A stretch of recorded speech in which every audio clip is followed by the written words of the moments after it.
Hopefully you guys can hear me okay. Let's see. Oh my goodness, there's a bunch of you guys here already talking. What's up, Russ? Russ and Russ? Darnell, how you doing? Mr. Hockett, what's up, Jack? He says, hey yo, Dash, Mo Butter, baby. B says, what up? What's up, barbecuers?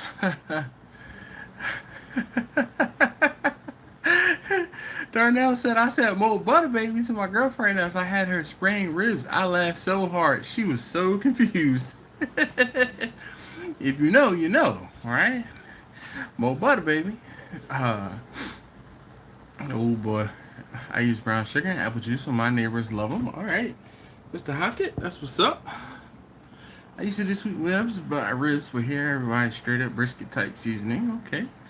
I'll use a little agave for that tequila aftertaste. Okay, I use the same also. I just hate trying to put down pats of butter, so I used Mo Spray Butter Baby. Yes, indeed. The Parquet butter spray is great. As the Haka says, I have an adult beverage in my hand. Waiting to get on. Yes.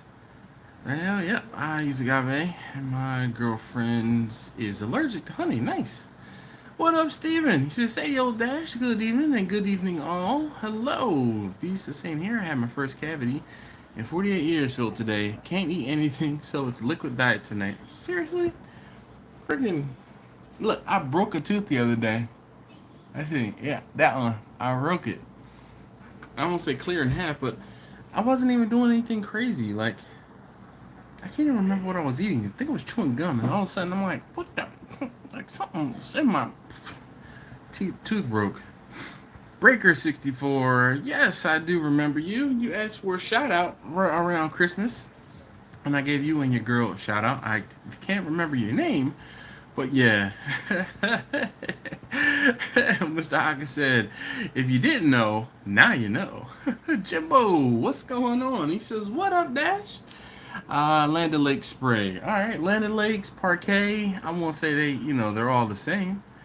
My day was pretty good today. Pretty good.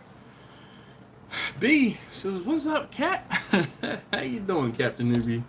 Let's see here. Let me get signed into my laptop so I can make sure that the live stream is going well. Let me get logged in. Uploads. Okay. Open a new tab. How's everybody doing this evening? How's everybody doing this evening? Whoop. Sounded better when I said it the first time. All right. Live stream's working well. What up? Ricer, how you doing this evening? He says, hi, Dash. Danny, how you doing, man? I've been checking the P.O. box. I haven't seen anything. But just wanted to let you know. I think I talked to you or told you guys that my Facebook was hacked back in July. So if anybody has been sending me messages on Facebook, obviously I haven't been able to respond to them because of the fact that my Facebook was hacked and I can't get in. I've been trying to work with Oculus to get in touch with Facebook to try to get me back in, but long story short, I've been locked out of my Facebook account for 2 months now. All right, so Danny, great. She just got done with the second day of 8th grade. Oh, okay. Well, nice. Second day of 8th grade. So where do you go to school? What up, Jimmy? How you doing this evening? He said, what's up? Son is adorable. Told him he was watching a live stream tonight, and he starts setting up my camera tripod. Nice. Okay. Well, Danny, I mean, the mail is slow, so, just wanted to let you know. I haven't gotten it yet, and I did check it today. I am, luckily enough for me, Taste Tester number 3 school is past where the post office is, so I have been checking the P.O. box. I won't say more regularly, but almost every day now, at least Monday through Friday for the most part. Foodie Fatties Adventures. This is OMG 2 months. Yeah. My Taste Tester number 2's birthday was July 6th. I posted something on July 6th for his birthday, and I got kicked out of basically July 8th, I believe it was. So, yep, 2 months. Fantasy barbecues is hey yo, Grumpus. Hey dashing everybody. Yes, indeed. Barbecue neighbor that was hacked. It took him a week to get it unlocked. Yes.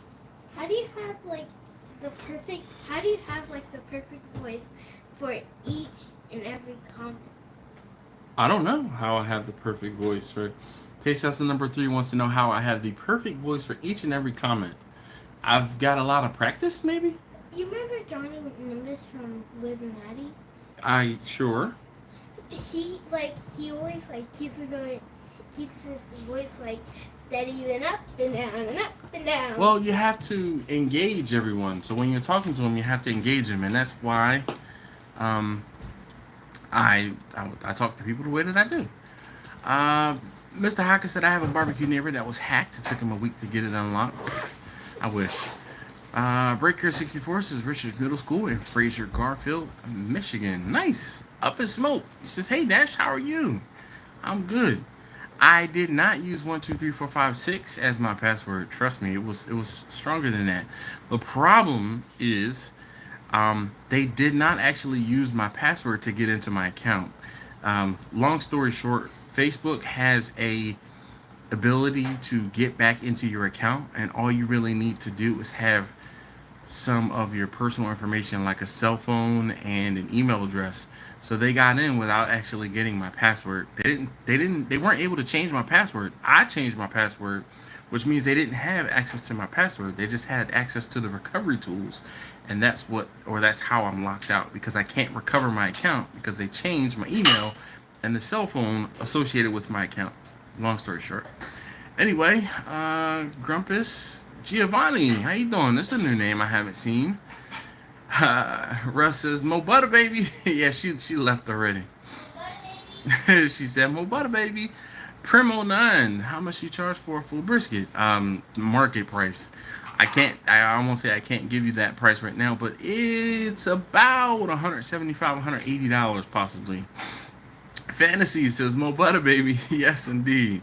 You're supposed to say it's skill. Nah, it is skill, but I mean, it does. It has been a lot of practice. We have several teams from our area. They'll be headed to the KCBS World Invitational. Nice. Joseph, how you doing? Says, hey, bud. B says, dang, internet.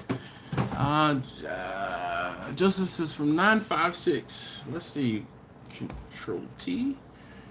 956, is that? Where? Texas. South Texas. All right.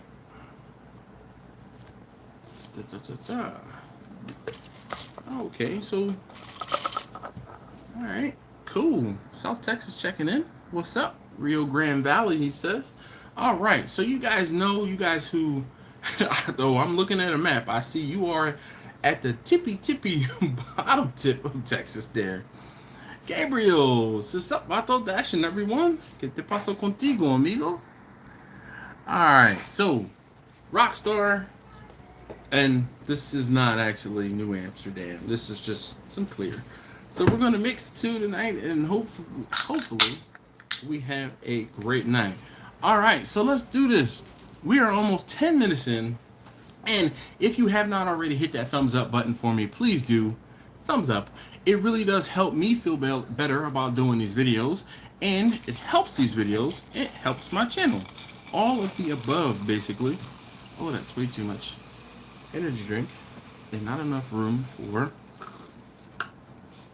Not enough room for clear. Alright, let's make some room. So I'm trying to do better with my ability to not do the Y word.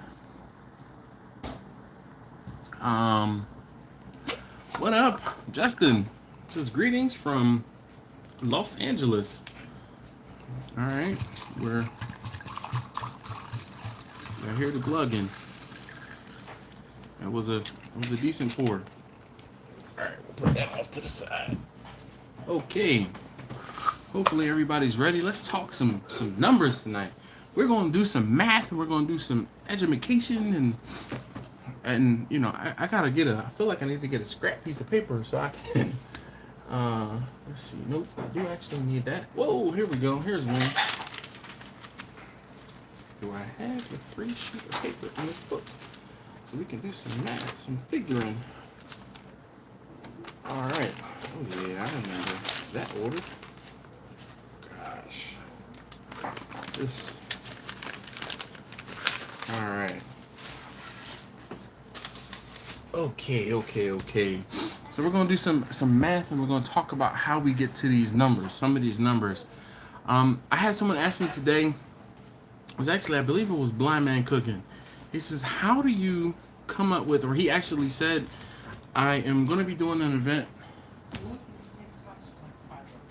No, you can eat them.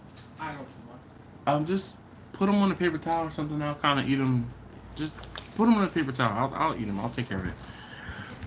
So I believe it was Blind Man Cooking. He hit me up and he says, "I'm gonna be doing an event and I'm thinking about charging this amount for a pulled pork sandwich and with some potato salad, and then this amount for pulled pork with some beans." And I'm like, I don't know if that's good or if it's bad because I don't know what your food costs are. And your food costs are going to be what's going to dictate what your sales cost is going to be, or what your sales numbers need to be in order to make money. So I'm like, you know what? I thought about trying to make a whole video on it, but I said maybe that'll make a better live topic so we can talk about it, and maybe we can have it back and forth so you guys can ask questions about it and we can kind of, help each other. So hopefully Blind Man Cooking will get in here at some point. He's usually here on Wednesdays, and maybe we can help answer his question. All right, so Breaker says in June, July, my tree fell on my house. Power lines had no power for 3 days. Jeez. No more yo. What up, yo? No, hey, yo. My friend introduced me to pineapple salsa with pineapple infused rum. Nice. They're putting a new tower in today with their NSA spy tools. Hopefully, I'll get better connectivity in the man cave. Well, good luck with that. See, you're at about 26,000. Yes, I am close to 26,000. Last time I checked, I was a few short. Let's check the number right now. I checked earlier today because someone made mention of it. I am at 25,989. So we will hopefully get to 26,000. I mean, go tell a friend or subscribe from another account, create another account, and please help me out. So last but not least, if you have not already hit that thumbs up, please do. All right, so let's see, get everybody and let's get caught up. Darnell says, "I've been drinking peach rum lately." Nice. Randy, how you doing? Right, sir. Run to the chop if you want to survive. Yeah. Picked up the first bottle with Platinum 7X. What is that? For the tooth and all. Terry, Madwood Barbecue says, "Hey, yo, Dash." Darnell says $14 for sandwich and 2 4-ounce slices. Let's see. Let's catch up. All right, KB. He says, "Hello, everybody. Howdy, Dash." Yes, sir. Okay, so let's talk about this. Let's do some math, do some figuring. So I actually have a video. It's probably about 2 or 3 years old now, talking about what you should charge for different things. And one of the things I talked about was, pulled pork price and brisket price and chicken price, and the same rules basically apply. Most times, okay, Darnell says sides, not slices. So he was saying he charges $14 for a sandwich. Now, what kind of sandwich is that? Is that pulled pork? Is that brisket? Is that chicken? So that's going to, make a big difference. And so $14 for a sandwich and 2 4-ounce sides. And then also, what type of sides are you doing? Are you doing like a coleslaw, a macaroni salad, a potato salad, a hot side like baked beans or string beans? You gotta expand upon that just a little bit. We kind of know what you're talking about here, so you can't just be vague. Thyron, how you doing this evening? He says, "What's going on, Brother Dash?" "Nothing much, man. I'm chilling. KB says, "Hey y'all." Oh man.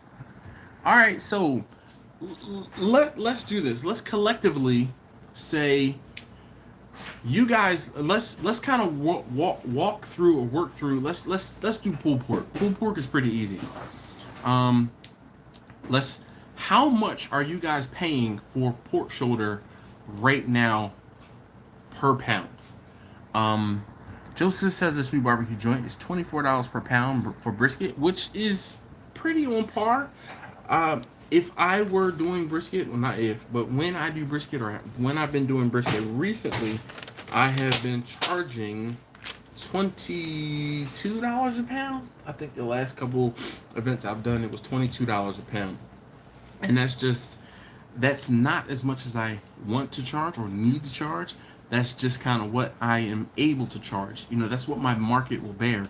I can't really say, all right, you know what? Brisket is costing me $5 per pound. 5 times 3 is 15. And then I need to double that number because of the fact that I'm losing half of the weight. And then that really means I need to be charging $30 per pound for that brisket so that I can make money. That can make the 3 times what I can.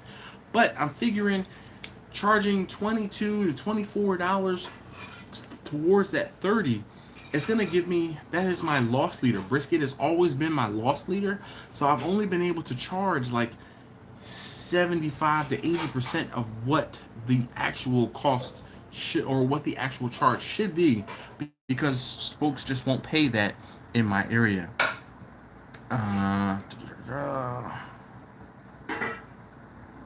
LJ, what is it? LJ Low. Oh man, what's going on? He's got that low 68. Yes, sir. All right.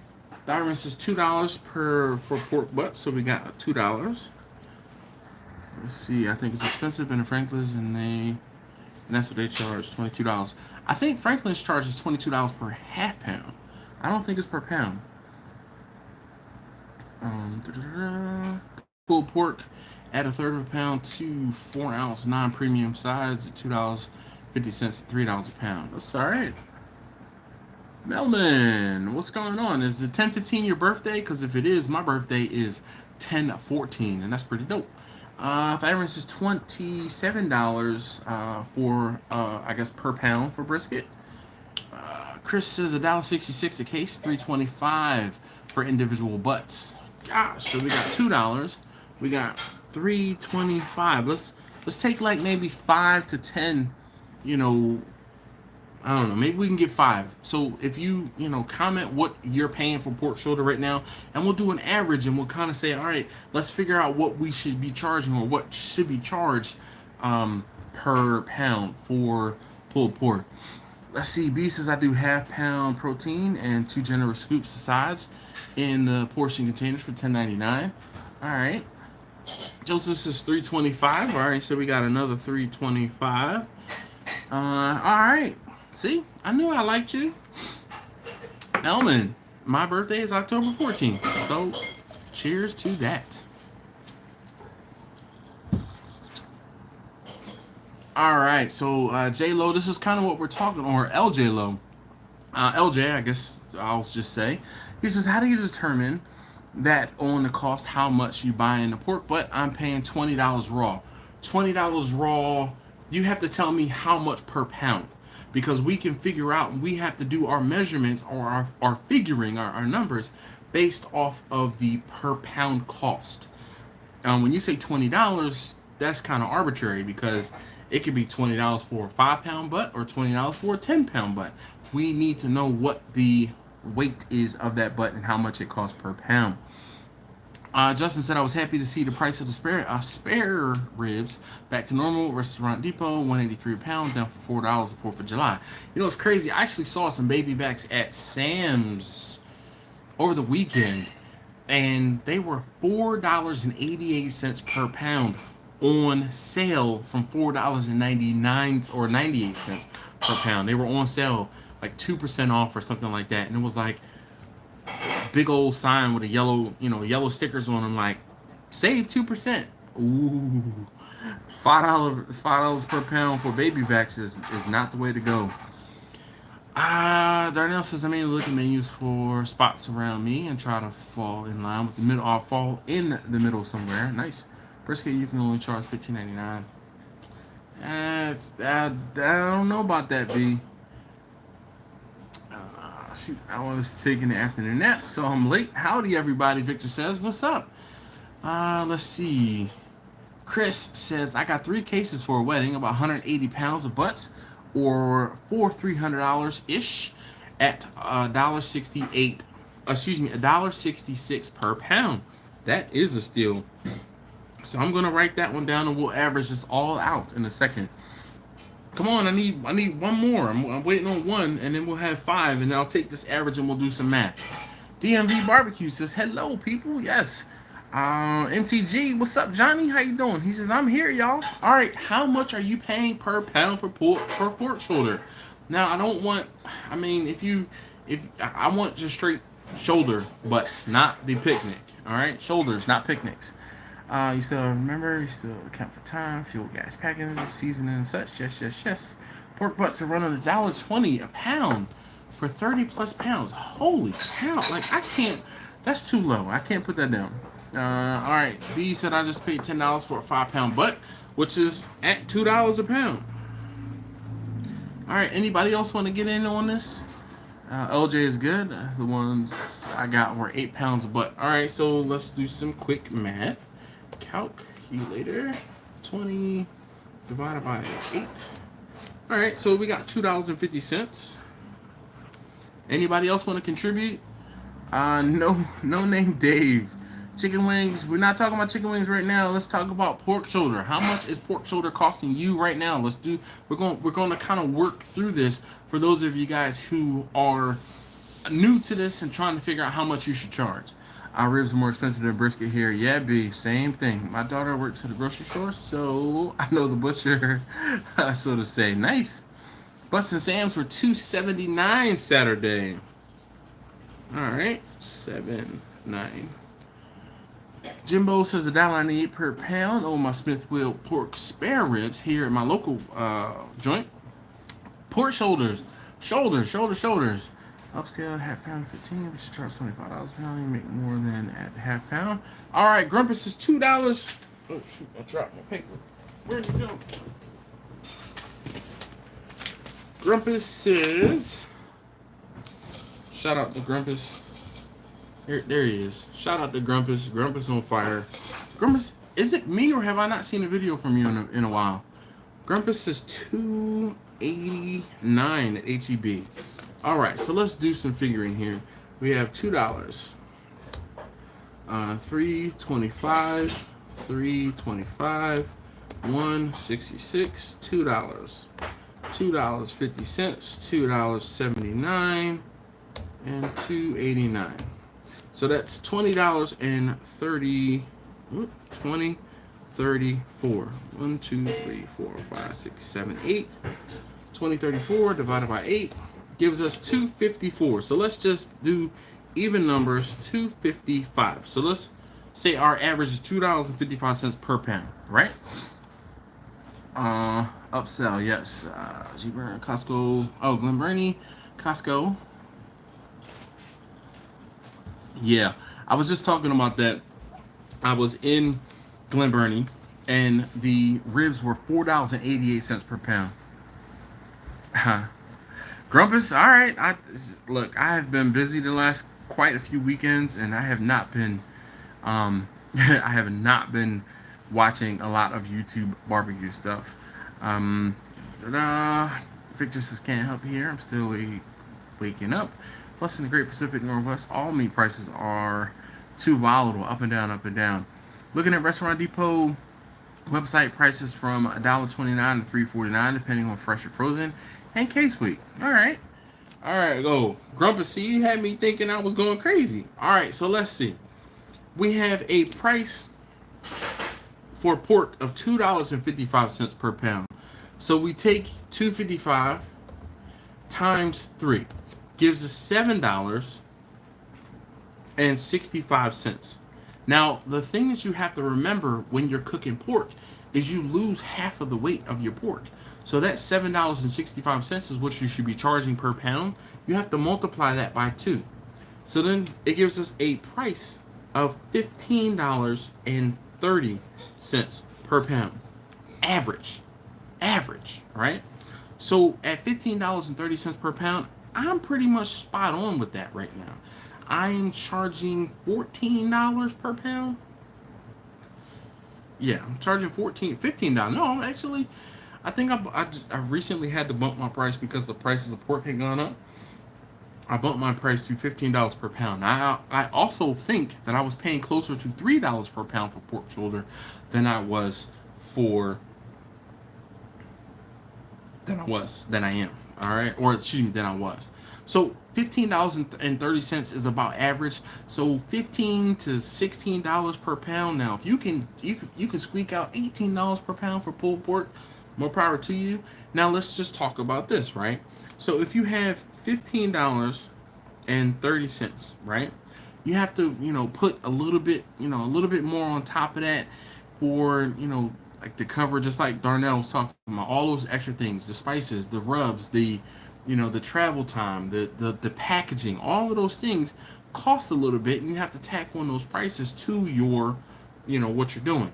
Now, if you're doing $15.30 a pound, for pork, you have to say, okay, well, if I'm going to be doing like half-pound sandwiches, so 8 ounces, I want to be charging, let's say $15. So let's say we want to be charging $8 to $9 per sandwich just for the pork portion, okay?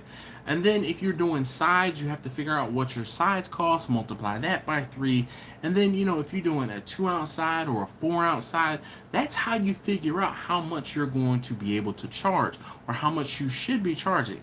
Now, once you get that number, you can kind of say, okay, well, can I round it up to an even number, or do I need to round it down to an even number so people will be more willing to pay?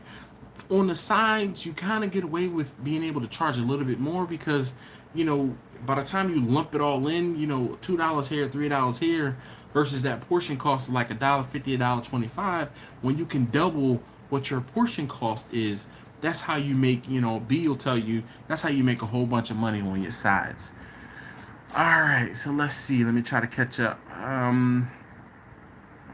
Wisconsin, I just checked St. Louis ribs here are for £49. Baby backs are $4.99. So Mr. Hockett is out in the Pacific Northwest. Now, Mr. Hockett, where are you checking? Are you checking at Sam's or you checking at a local market? B says rib prices are insane. Yes. I'm curious, what will California's pork restrictions do to meat prices to the rest of the country? What pork restrictions? Victor, what are you talking about? Darnell said he's been charging $15 a pound for pork since last year. Yep. Steven says $1.89 Costco business today. Pork shoulder.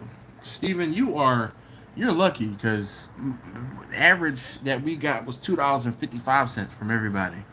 Have you tried Phil's Point wholesale meats? Dingle, no, I haven't. Those wholesale meat places are typically higher than if I go to the Restaurant Depot or even Sam's. It's almost like their specialty, and you have to buy bigger volumes than I won't say afford, but than I need right now. Darnell says you can also use your state's food tax also in your pricing. Just saying. Barbecue, BBQ barbecue, and it says I can definitely use a few pointers. Thanks in advance. No worries.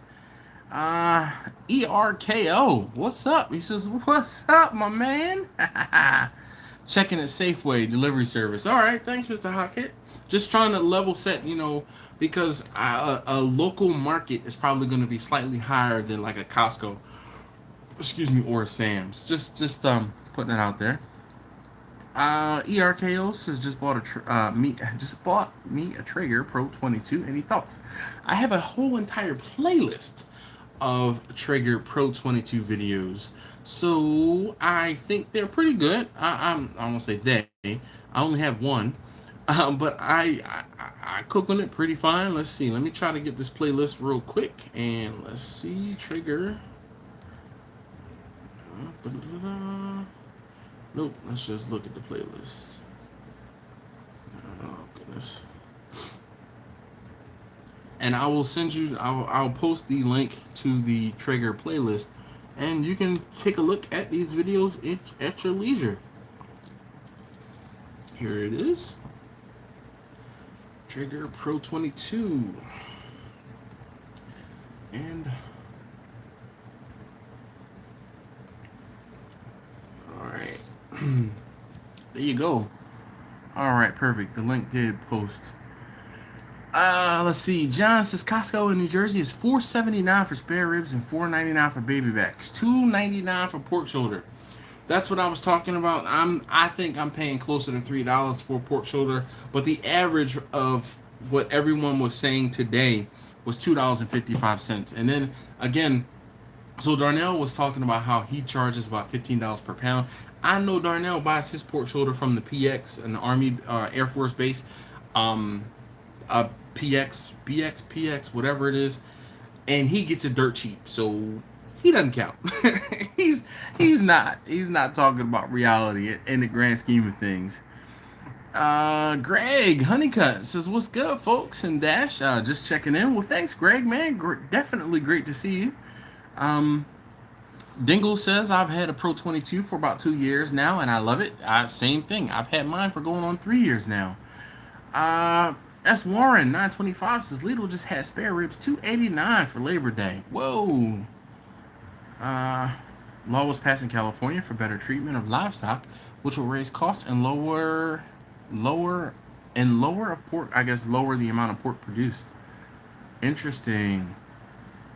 Very interesting. Thanks, Justin. Mimi, how you doing this evening?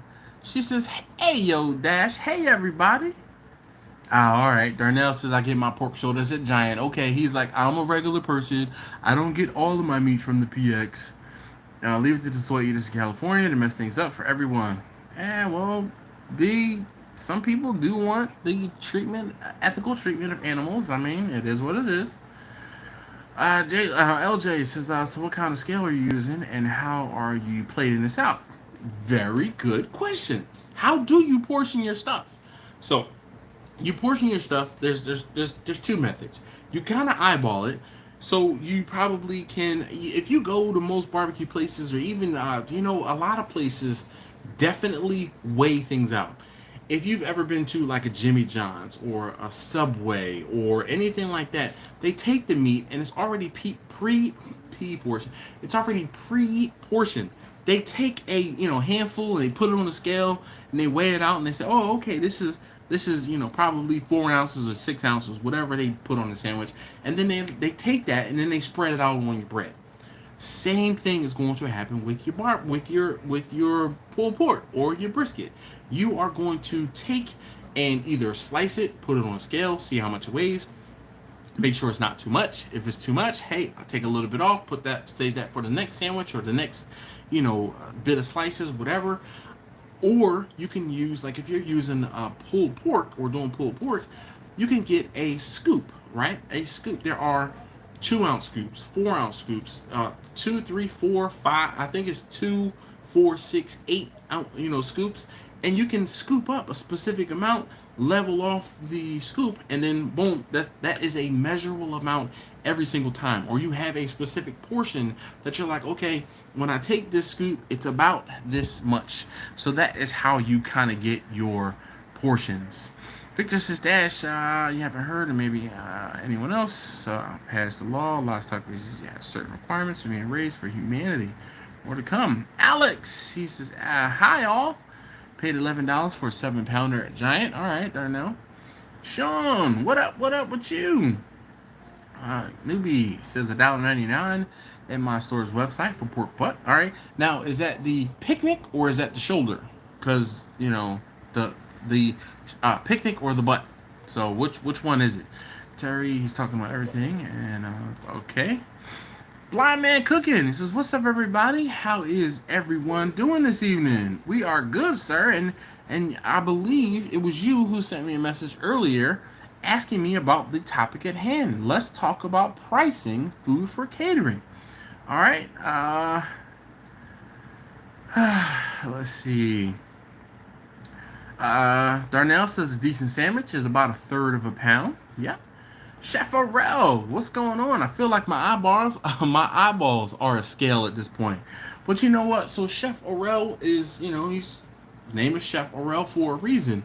There are times when you get to the point where you can be pretty spot on with your slicing, with your grab, with your any of those things, and you get to have a consistent, measurable amount. Um, it's just one of those things. Over time, you develop a sixth sense, if you will. Excuse me. Justin said, if making pork ribs, buy spares, cut in St. Louis, and rib tips, sell each separately. Price your ribs based on the 3 times cost of the spares, then whatever you charge for the tips is profit. All right. Russell says shoulder. Perfect. So if you guys have not or do not know Justin from Papa Bear's Kitchen, he has a very, very young YouTube channel. I would highly recommend you go out and check out his channel. He did actually post a video of him trimming up some spares. He did a rather good job for the, not even 5 minutes that this video was done. So go out there, check it out, and give him some pointers if you dare. Victor says currently most pork growers don't have enough space, meaning most pork will not qualify. Pork prices will be super crazy. Why is it California, but might help at other places? Yeah, because hell, what they can't sell it in California, they might as well sell it around the country.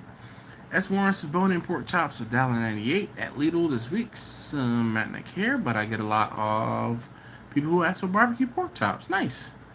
I don't do many barbecue. I don't do much pork chops. Period. And most of the time, it's one of those things. Hold on one second. Let me wipe my camera off. I won't say no to people, but there are certain things I do and certain things I don't do. Pork chops is not one of those things that I smoke. Wait, all right. So B says that's what I do. Everything is weighed before going to the customer. Yep. My quarter pound with cheese combo cost dang near $10 today. I'm sure the meat was raised in royalty. Yes, indeed.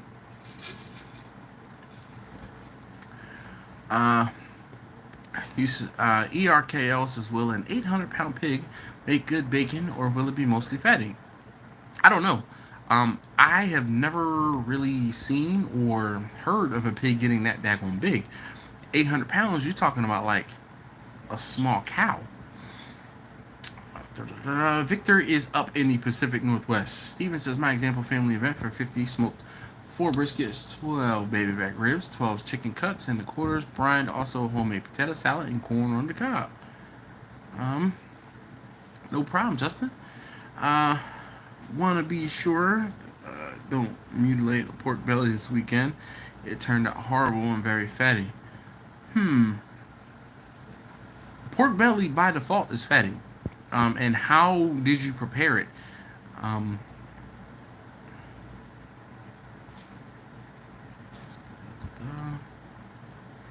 So Steven, it's kind of difficult without it. Like there's a lot more figuring that I can do right off at the top of my head. Is the sister-in-law paid for the meat and the other stuff? What is catering for 50 worth? I mean, 50 people. I mean, probably maybe $300 to $700, depending on what you're cooking. Terry says it depends on if it's a boar or a sow. Yep. $3.49 per pound for St. Louis spares at Food Lion this week. S. Worm, where are you? Russ, excuse me, Ricer. I'm like, Russ. Ricer said I'm editing but listening. Ricer's always editing. There's nothing wrong with that. Just as long as he says hi every now and again. He's like, yeah, just still listening. Perfect. This is the combo that I needed. Prices are going up and people give the screw face at the new prices to reflect. How do we navigate that? Came late to the chat. Well, Fire Pit Lee, unfortunately, what you're going to have to do is tell people the price, and if they balk, they balk. They balk, they walk. How about that?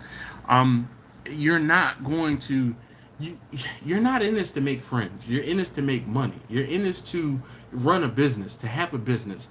And the problem is, if people go to just... Someone said they got a quarter pounder with cheese and it ended up costing them $10. You go to a McDonald's, or you go to a Burger King, or you go to a Chick-fil-A, or you go to any fast food restaurant or any restaurant, people don't complain about the prices. Oh, this is too high. I'm walking out. I'm leaving. guess what? When they go into the restaurant, they sit down, they know what to expect. And if it's higher than expected, they're going to be like, okay, maybe I can't order the steak. Maybe I need to order some chicken. Maybe I just need to get a side. Whatever the case may be. But when they come to you, do not accept that same, I won't say rhetoric, but don't take the pushback like, oh my God, this is so expensive. Why can you charge so much? You know why I charge so much? Because there's a lot of time, okay, that is involved.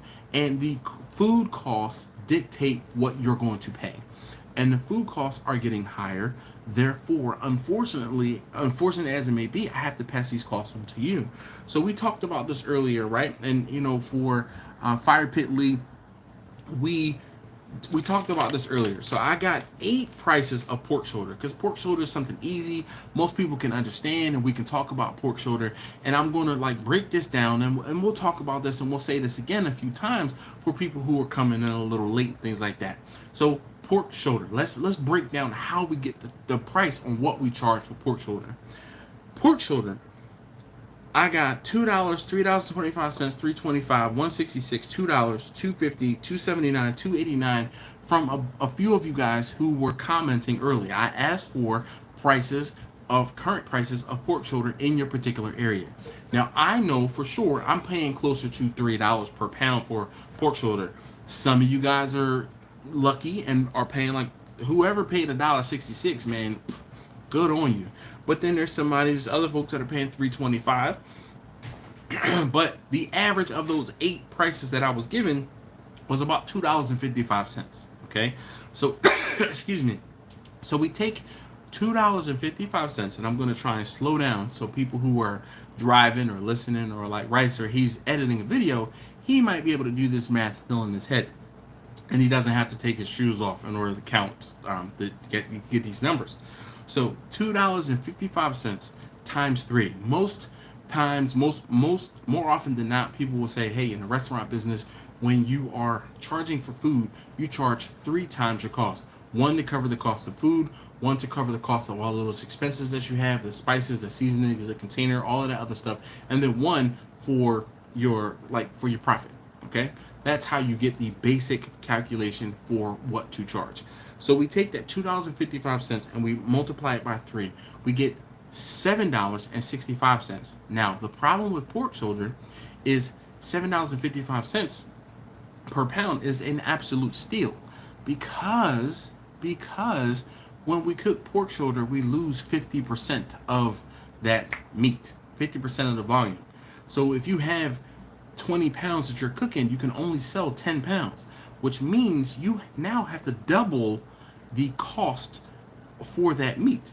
So, or you have to double what you should charge for that meat per pound, which means that $7.65 now turns into $15.30 on average per pound that you need to be charging for your pork shoulder. Now, some people will be charging closer to $18. Some people can, because of the fact that they're getting the pork shoulder a little cheaper, they might be charging a little less. They might be charging closer to $11, $12. It all depends on where you are and how much you're paying. So with that being said, I said, all right, well, we have an average of about $15 per pound.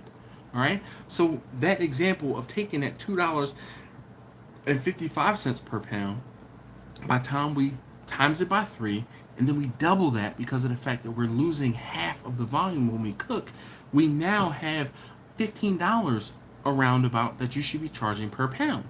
Now, what you can do is, if you're charging $15 per pound and you're doing an 8-ounce sandwich, maybe as opposed to charging, $7.50, you might be charging $8 or $8.50 for that sandwich, because you got to include the price of the buns, and then if you put any sides on and anything else, you just tack those prices on. Let's say you make a little combo, a little plate, and that plate is $10 or $12. Those sides that you put, those where you make a decent amount of profit. All right, so ER says, not sure it came from Buddy of mine, and Buddy was very fatty. Pork shoulder, I'm sorry, a pork belly by default, ER, is very, very fatty. MTG says, I get a lot of requests for tomahawk steaks. Dude, buy them, triple the cost, sell them. I mean, I know Marcus is killing it with the tomahawk steaks. He's charging like 100 plus per. for the tomahawks that he does in Austin. I synced it, and he's getting it. Fun fact about A&W. Yeah, it's so funny, Darnell. I know exactly what you were talking about. He says a fun fact about A&W, the issue between a quarter pound and a third of a pound. The whole thing is A&W sold third pound burgers to compete with, I believe, McDonald's, the quarter pounder, and people were upset that they were getting a third pound burger versus a quarter pound burger because they can't fraction, they don't math. Anyway, yeah. Great content as always, getting caught up on the first half hour. All right, Fire Pit. Well, hopefully we you will catch up and get caught up, and I guess doubly caught up. I smoked some chicken breast this past weekend, and then made chicken salad Sammy's for lunch. They were banging. That's what's up, Russ. KB says, Ricer, keep editing. I'm waiting for your next video. Yeah. What is Justin's channel called? His channel is Papa Bear's Kitchen, and that's Papa P-A-P-A Bear apostrophe S Kitchen. Papa Bear's Kitchen. B says 800 pounds is a wild pig. Well, all right, I'm a couple minutes behind. I'll drink a beer for you, Ricer. Good work, Vato. Yes, indeed. ER says, ARKO, 800-pound pig is probably a boar, a mature male. Its flavor potential for being really good, but more importantly, it will be how it was raised and fed. Price per pound is what is important. Stevens is very true, Dash. That's very true. I'm done the road. Oh, I'm down the road in Colombia. Well, hello. Pedro's is time and cost. Yes, indeed. What about your time plus cost of meat? Yep. Sorry if I didn't say time. You know, one for the cost of meat, one for your time, and all that other stuff, and then one for profit. I don't know. People tell you different things. I always say the food is based on market rate. Yep. This is why I model my prices around established barbecue joints around me. I really don't have to adjust prices. I may have to spend more, but I still charge the same. Stevens says, how much to charge for your time plus the cost of meat, whatever that may be. So, Steven, that's kind of hard because I base majority of the things that I do on the cost of the meat. When meat costs me more, I charge a little bit more.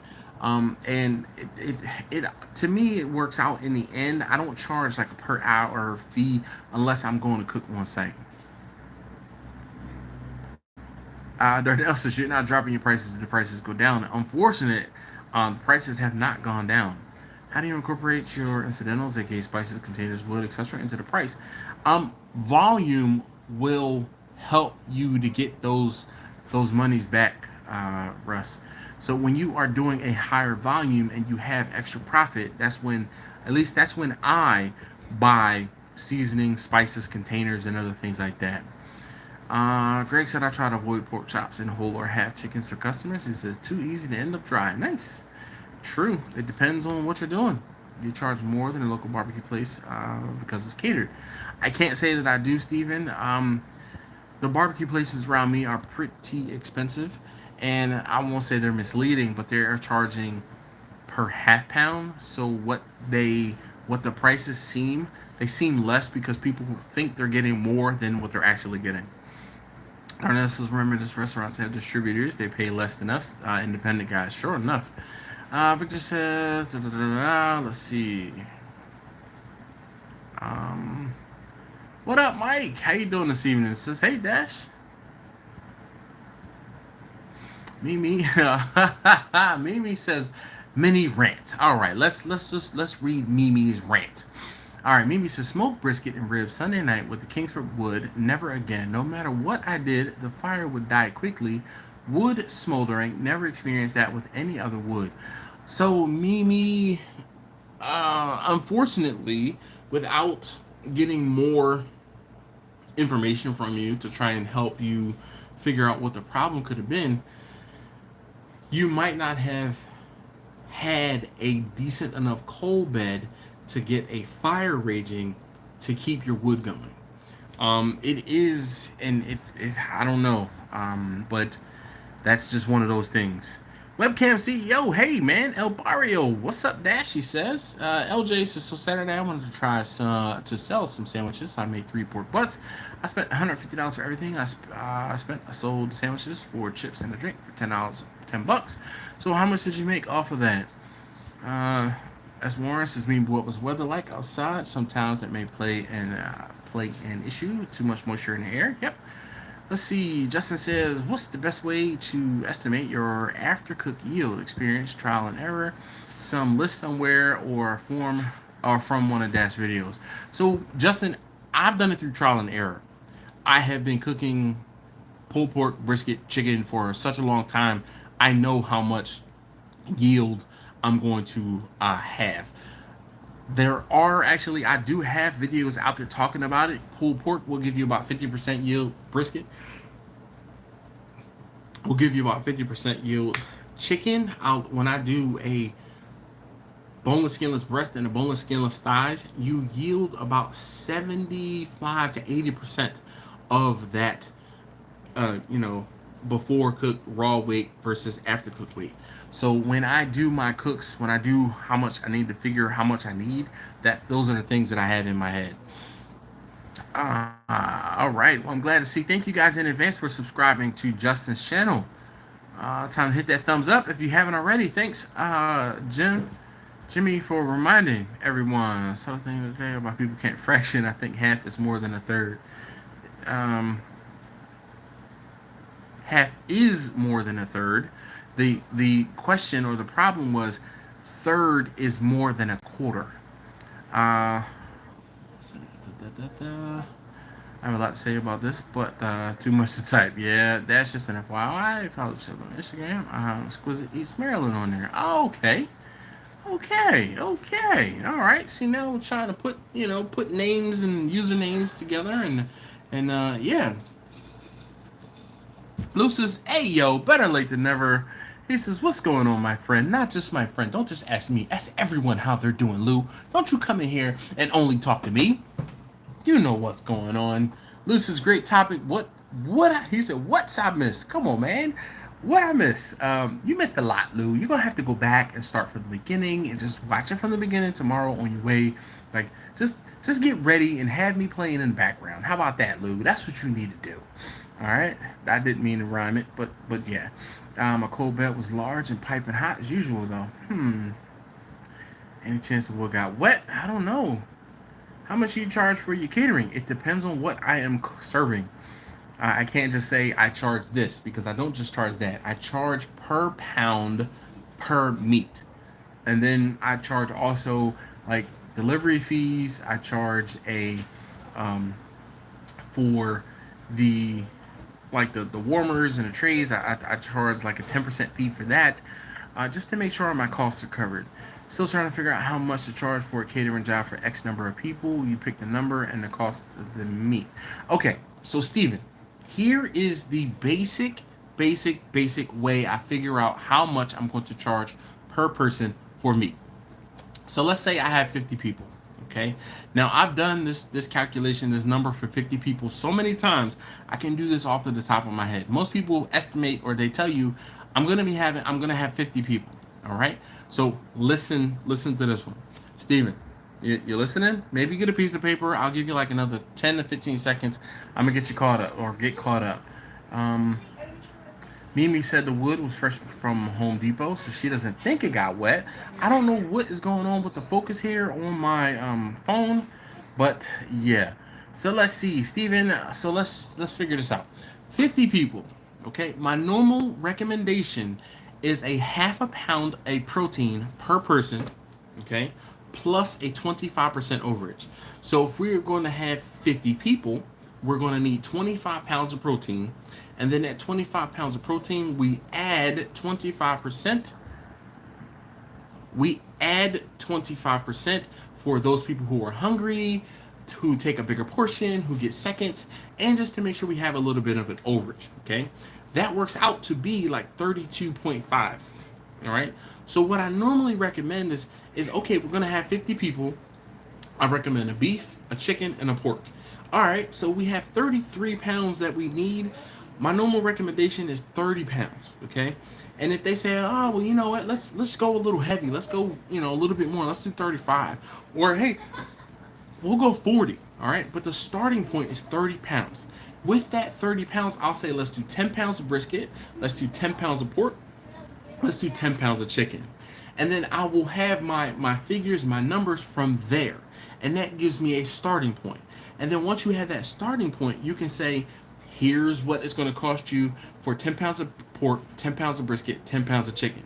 Now, you can either say to them, well, if that's too expensive, we can cut out the pork. Or excuse me, we can cut out the brisket because the beef is going to be the most expensive thing.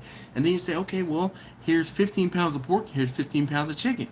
And then you can kind of figure from there. But one of the things you need to do is find out what the budget is, because you don't want to blow somebody's budget or waste your time in doing all this math and calculation and what you can do and what you can't do and going back and forth. Ask me how I know, with somebody who has $1,000, you know, pallet with a $200 budget, because that's not going to work. People really underestimate how much barbecue costs. The cost of meat and the time and everything involved. There's just so much that you're gonna pay, all right, or they're gonna pay. Let's see. Victor says his brisket $25 a pound, but if you're doing smaller portions, like maybe making sandwiches, the per pound price goes up. All right. LJ said I sold 40 sandwiches after I took what I spent. I made $170. Is that good or a loss? Well, if you spent $150 and you made $170, that is $320. I mean, it kind of depends. You might have, I won't say erred on the side of less profit. You could have possibly made a little bit more money on that, but it's one of those things where you kind of lower the amount of profit that you take so that you can make more sandwiches the next time. And when you make more the next time, you'll make more profit, and it kind of falls in line. And then once you start getting those customers, those repeat customers, and selling out a lot, then you can start to charge a little bit more and you'll make more profit. You have to put in some sweat equity in the beginning. Do you charge a certain number of times the cost of the meat? Sorry, I'm confused about pricing. Love your stuff. Steven, yes, I do. I tried to talk about this, but usually I charge 3 times the cost of meat, and then when I have a loss, I try to incorporate that cost in too. So Stephen, what I would suggest you do is kind of go back to about the 15-20 minute mark of the live stream, and I started talking about, I actually got prices of pulled pork, and I broke down how exactly we get those prices. Yeah, B said that's what it was. A third is more than a quarter. Exactly. Steven said he's listening. All right, perfect. Alex says, hi, man, what? What's going on? All right, so Mike says, what was your cost? How much did you weigh after you cook? How many ounces for sandwich? You're right, Dash. My bad. What's up, everybody? Lou, you know, I gotta stay on Lou. You know, sometimes Lou forgets his manners. I don't know. After he's worked all day and, you know, dealt with his kids, and then he comes in here, he don't know how to act. We gon' gotta keep his hands strong. Lou, man, hopefully everything is good with you. B is in Central Texas, well, Houston area.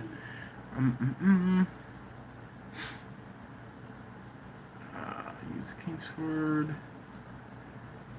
Howdy. The Home Depot flooded, by me flooded so bad. My friend bought me some firewood packages he found floating in the parking lot across the street. Oh, man. How do you do a thumbs up on the phone? I see no option. So, Randy, if you were on your phone, you kind of back out from the comments, and then you can see the thumbs up. All right. Paid for Wagyu from a restaurant, $19 a half a pound. Yeah, DMV. So, I think I know what restaurant you're talking about. I was there today. I did go and check it out. In Riverdale, I went there and checked it out today. It was one of those things. B says, always ask the budget first. $200, you get a brisket and 1 pound of sides. Yep, I'm doing a quick break. I'll be back. Well, Victor, hurry back. Quentin, he says, Dash, what up, my man? How you doing, Quentin? What are you drinking tonight? I have a little bit of clear. This is just a bottle that it's in, but it is some clear. You know how we have to recycle. So yeah, clear.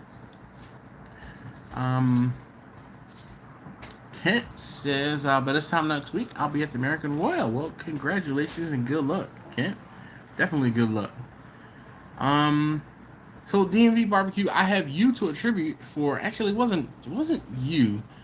A friend of mine asked me had I ever heard of that place, and I'm like, no. And I'm like, no, I haven't. And then I saw you talking about it. I was like, dang, how do I not know about this place? So I went there today, and it was about 15, 20 minutes away from my work. I work in Lanham, but I don't go into work every single day. But I went in there and I checked it out. Nah, it was okay. It was okay. Um, there are some things I liked and other things I didn't. Let's see. He says, "Who's?" Justin says, "Who's playing with the focus on your camera?" I don't know what's going on. Like, I don't know why it's having such a hard time focusing tonight. Usually, it never does. Thanks, Randy. Appreciate you. Be flexible with your menu. I always shop around before heading out. Look for items on sale and push those at normal prices. There you go. You still drinking? Yeah, I'm still drinking. I'm gonna say I've been doing a lot of talking tonight. So I'm not drinking as much, which is good. Jamie says, hello, party people. Yes, indeed. I'm just in seeing their pits and paying their prices. Yeah, what's so funny? I was trying to get the guy who runs it, he was slicing the brisket and turkey. I got brisket and turkey today. And I'm like, yeah, man. So he was like, oh, I'm wearing my shirt. He's like, oh, you do barbecue? Yep, sure do. He's like, where's your spot? Maybe I can come check it out. I said, I do catering. He's like, oh, okay. And I was like, all right. So he's like, oh, man, if I wasn't so short-handed, I would take you out and show you the pits. I'm like, let's go. Let's go check them out. He's like, oh, unfortunately, I don't have enough people here. I'm like, dude, there was 2 people in the store, me and my coworker. There really wasn't a rush of folks. I'm like, just walk me out to the cookers real quick. I'm like, 5 minutes or so. Let's go. He's like, oh, maybe next time you come through, give me some advance notice and I'll try to make sure I have. I'm like, bruh, it's not that busy. But I'm like, okay. Anyway, so a whole bag of wood, and 15 hours later, the brisket was finally done. Nice. Thanks for your suggestions. So, Mimi, one of the things, so there's a lot of information that I would need to know. How big was the brisket? And also, what temperature were you cooking that brisket at? Because those would have a very, those are different things that can help determine why the brisket took as long as it did to cook. 15 hours to me is a crazy amount of time. I know there are plenty of people that are like, I cook my briskets for 18 hours. To me, that's a waste of time. Waste of time, energy, and fuel. I typically, when I am doing more than 2 or 3 briskets, it might take me 12 hours to do a brisket. Pretty much, and I'm talking 15 to 18-ish pounds for brisket. When I'm doing a brisket that is under 15 pounds and I'm doing one, I'll get that brisket done in 8 hours. I'm cranking them out because time is money. And the longer I spend cooking a brisket, the less I'm making on said brisket. Let's see. I don't know what's going on with the camera tonight, guys. I'm so sorry. It's not the Eagles hat, but there's an Eagles hat. There's a Crimson Creek hat right there for you. Put them on top of here. Hey, Mimi's like, hey, Jamie. Jamie's like, he's mine. I've experienced no problems with your focus. I'm telling you. What's up, Marcus? He says, aloha, everyone. These were special. They were really good. Did you want more of them? All right. Dasher brought 6 briskets this weekend, 110 pounds for $2.77 per pound. Golly, dude. Man. And Jamie says, hey, Mimi and Papa Bear friends. I may need you to cater at my housewarming party one day. He said, I'll pay you. Well, damn right you're going to pay me. Webcam CEO, where do you live? I do not remember. Mike says he doesn't want to show you his oven. No, he didn't want to show you his oven. No, I sure didn't. Marcus, aloha, everyone. Again, sounds like the restaurant had nasty cookeritis. Brisket shouldn't take less than 4 days to smoke. Put some on top of the grill. Has some smoking. Steam coming from it. Didn't even occur to me that it could be wet. Yeah. Yeah. A 10 pound brisket and it took 15 hours to cook. Oh no. This is for Jamie. This is for Jamie. We can't put, I can't show we can't talk about the hot dog meat, so we gotta put it on this way for Jamie. Thank you, Jamie. It doesn't get worn very often, but when it does get worn, it gets worn. Joseph said, have you ever thought about purchasing a steam warming oven to hold your meat? Yes, I have. The problem is I don't have a place to put it. One of the places where I have cooked, and I've done two, maybe three catering events out of this place. They have a steam oven, and it is very nice to be able to put food into it, steam and warm things up, because the steam does not it doesn't dry things out, which is very helpful. I smoke more briskets till there's no more time to mow the lawn. All right, Grumpus. Yeah. Mimi says, LOL at the Jamie comment. Yep, sure enough, that's a good looking hat. Been watching for a long time. Stanton, well, thank you. 2 minutes behind. Be glad when we get new internet. Yeah.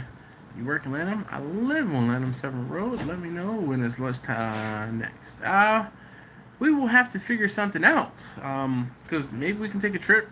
12 hours max, even when I was using my 500 and it was packed. Yeah, like seriously. 15 hours for a 10-pound brisket. That's crazy. He's probably boiling his briskets in liquid smoke. Maybe. First time here on live. Hi, everyone. Stanton says, bless you. Taste tester number 3. Well, thank you, Stanton, for joining us on the live. You missed it. You might have to go back and check out what we were talking about earlier.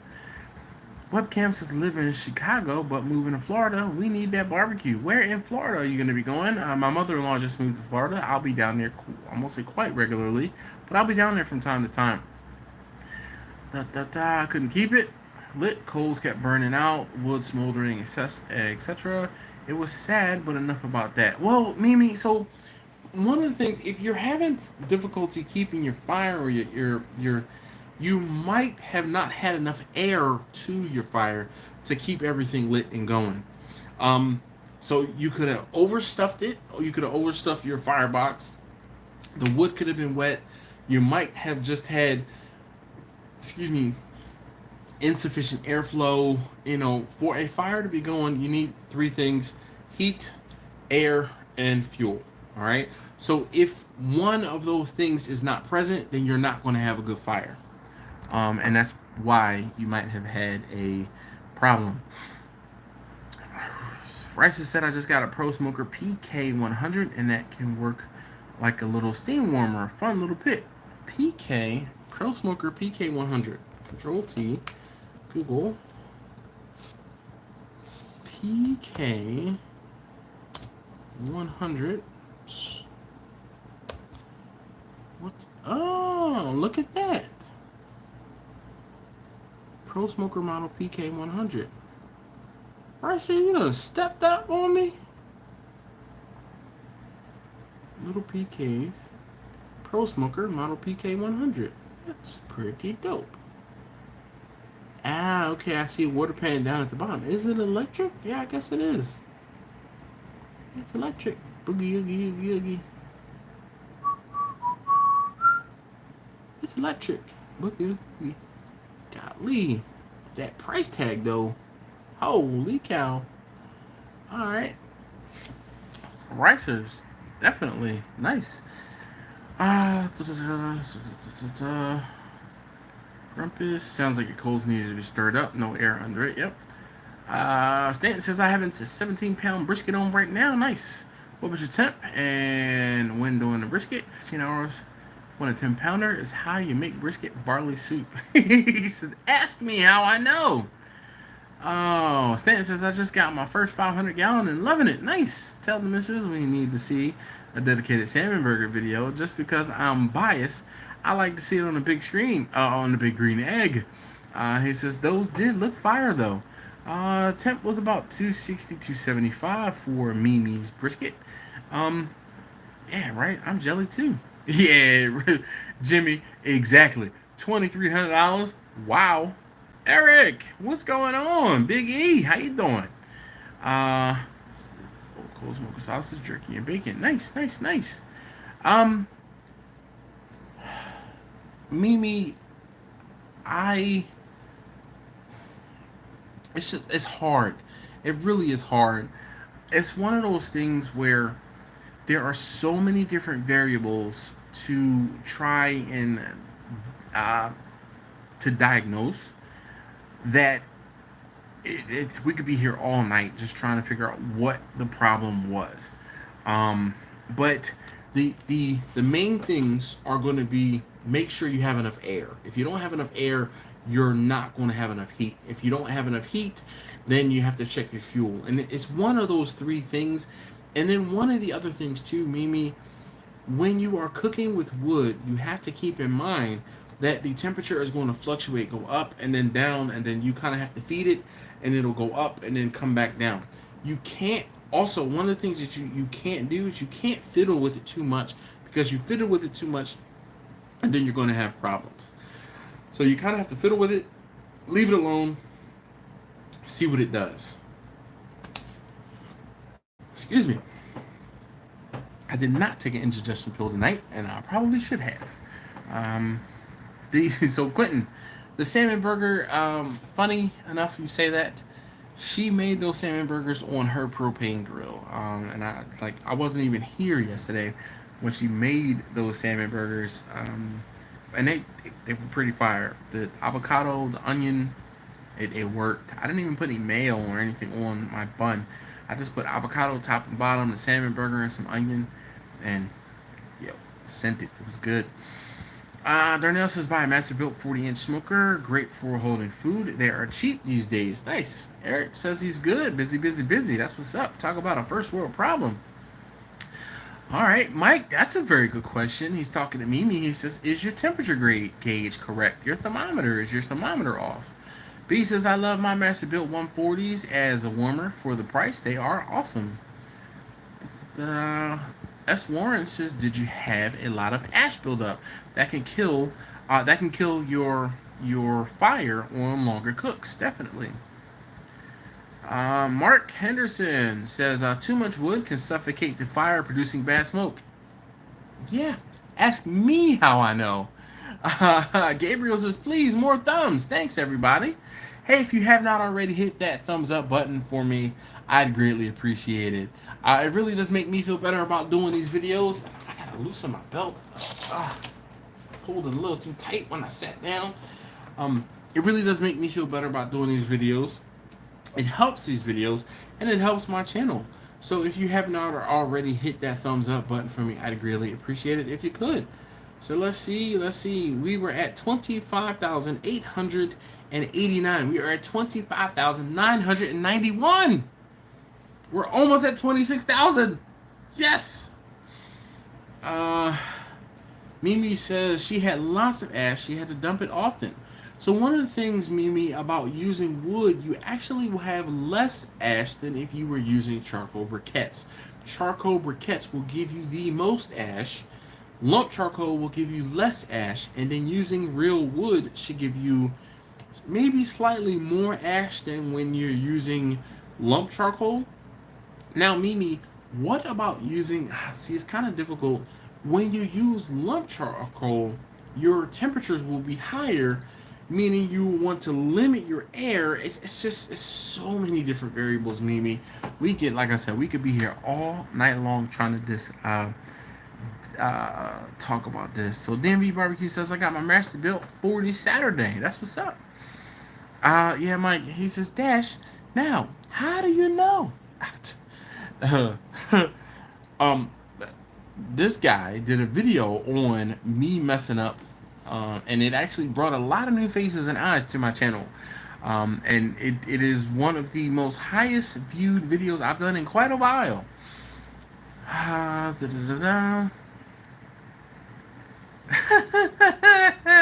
Gabriel says, easy, big guy with the belt. I'm all out of dollars. Yeah, sorry. Digital thermal pen. She says, I hope it's accurate. Yep. Allie says, are you tight? No. My belt was, but not any longer. I had to loosen it up. You know, it's like I tighten my belt so my pants don't fall, but when I'm sitting for too long of a time, you know, it wears on my waist. Gotta loosen it up. Your cold bed up on a grate. If it's sitting directly on the floor, it's hard to get air underneath. The ash will smother out your fire. There's another great tip from Grumpus. Thank you, sir. Definitely appreciate. We're helping Mimi, poor little pig, in the bank. Yeah. Russ, let's not talk about that.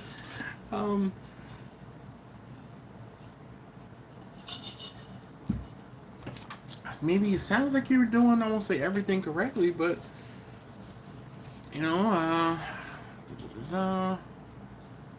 cut them half lengthwise, throw a half in every 45 minutes. That's okay. Mark says, what are your thoughts on insulated smokers, like the Lone Star Grills or Humphreys with the Barbecue Guru, that are very efficient on charcoal and set and forget? So I'm a big fan of Lone Star Grills and Humphreys. There's somebody, a guy named Taylor, who from Berry Hill Barbecue. Check out his YouTube channel, Berry Hill Barbecue, and he has a Humphreys smoker that he uses. It's a little, you know, insulated vertical smoker, little teeny one, but he also has a Guru, I'm pretty sure, on that Humphreys, and he pretty much does set it and forget it. That Guru regulates the temperatures on that smoker very, very well. The Lone Star Grills, I'm not sure about people using the Barbecue Guru on those particular cookers. Most of the people who I see who have the Lone Star Grills do not use those, and they are actually feeding the fire with splits to control the temperature. But once you kind of get it dialed in, yeah. Mimi says, thanks, Grumpus, and everyone. Yes, Travis. Hey, yo, man. How you doing?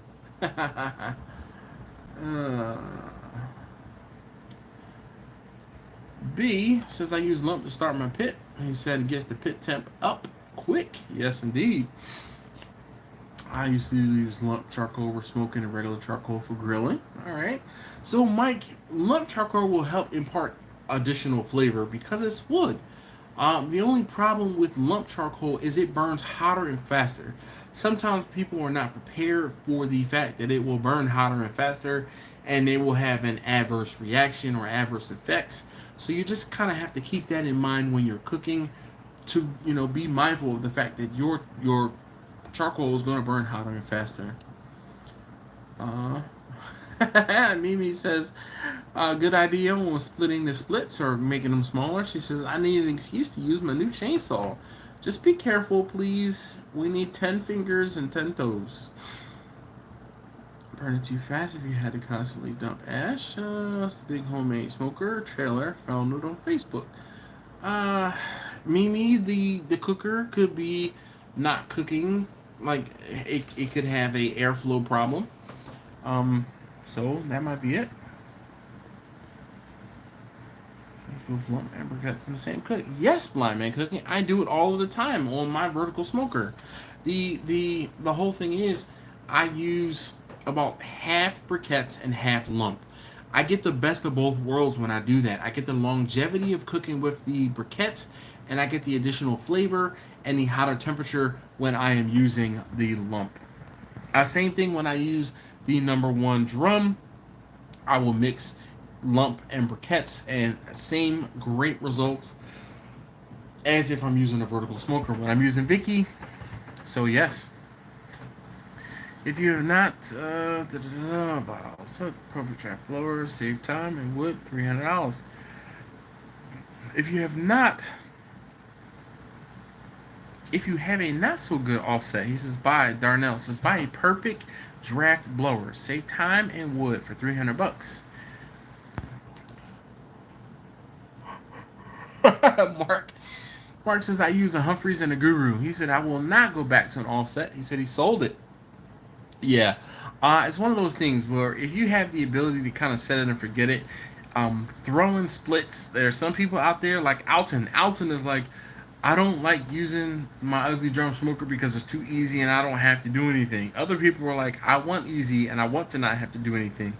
So it's all personal preference. Blind man, yes indeed, you can for sure use both. Using lump makes sense too. We'll try that, Mimi. Just be careful. The lump will burn hotter. Cooked that brisket Sunday night, and once I got my fire right, I could set my watch by the time I put to put a split in. And you know what, Jimmy? When you get to the point where you know how your cooker works, you can do those things, but you have to get to that point first. It's always a game you have to play. Grumpa says, I like messing with it. Yeah, you crazy. Mike says, I like my little offset smoker. Sometimes, if you have the time and energy to mess with the offsets, more power to you. Not everybody has that ability or that bandwidth to be able to do that. Somebody like Victor who works a full-time job and then is cooking kind of on the side, like myself and a lot of other people, might not have that same energy and or ability to do that. Now, if you are retired and you have, I won't say lack of a better word, nothing else better to do but throw splits, then maybe you can do that. When I was doing barbecue full time, and I won't say I had nothing else to do, but I was doing less and I was cooking more, I threw splits, man. Bessie has rusted out and been used a lot because I used to cook on that cooker 2 to 3 times a week.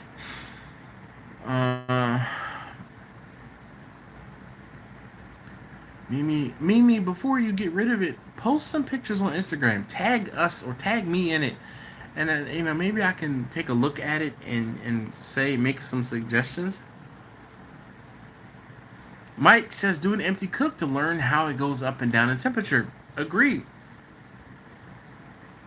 Darnell says Walmart has 36-pound Royal Oak lump for $16 a bag. Nice. I want to eat. I fried some chicken wings, some wingdings, and made tater tots for the kids today. And these tater tots are amazing. Whatever the tater tots were, I think we got them from Giant. They're like seasoned and flavored.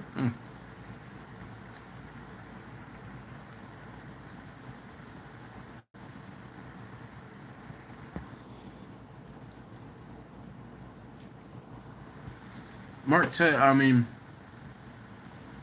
Victor is talking to Mark. He says, I have a large Lone Star Grills insulated vertical smoker. Thanks, Victor, for actually writing out the whole thing. Because usually Victor's like, I have a LSG IVS. Thanks for writing out the whole thing. He says he has a Fireboard 2 Force. It's fantastic. But I understand the IVS is so fantastic, you don't need a fire controller. Scott, yes, I do have my Passat still. Dash over here in over the road trucker and do some barbecue on my 3-4 brake. You get, like, how does that work? Marcus says anything that you put on it will alter the airflow and heat. Yes. So what Marcus is getting at, as someone said, I think it was Mike said, to check out how it cooks or what it does when there's nothing on it. The problem is, once you put food onto your cooker, it will alter the way it cooks. Like, it'll alter your airflow, and that could be a good thing or a bad thing. One of the things I talked about is in Bernadette. When I don't have a lot of food in Bernadette, it's counterintuitive that the cooker burns everything. Well, not everything. It burns some stuff. But when I fill it chock full of stuff, it cooks like a dream. Like, I won't say I can't explain it, But Bernadette cooks like a dream when she is full. Go ahead. Mm.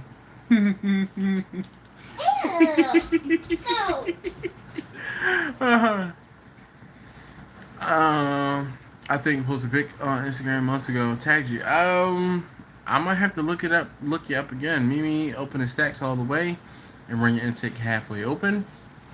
34-hour break. My bad. All right. B says tag him too, Mimi. Victor, I'm in Canada. Lone Star insulated is amazing, but cost me almost $10,000 to get one. Yeah. Yeah. Mm. Mm.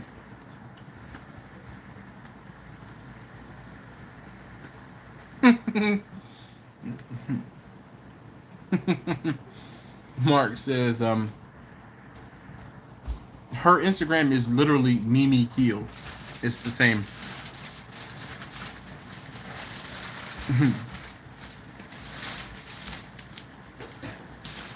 Darnell says cold meats will drop your temperatures also.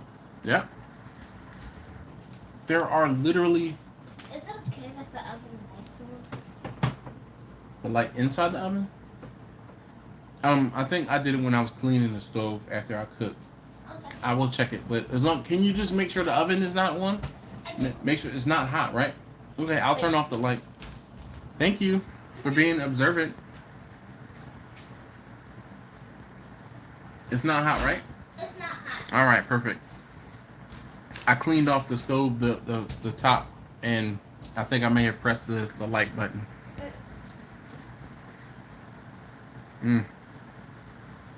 Russ says, how many splits do you think Bessie ate in her first life? No idea.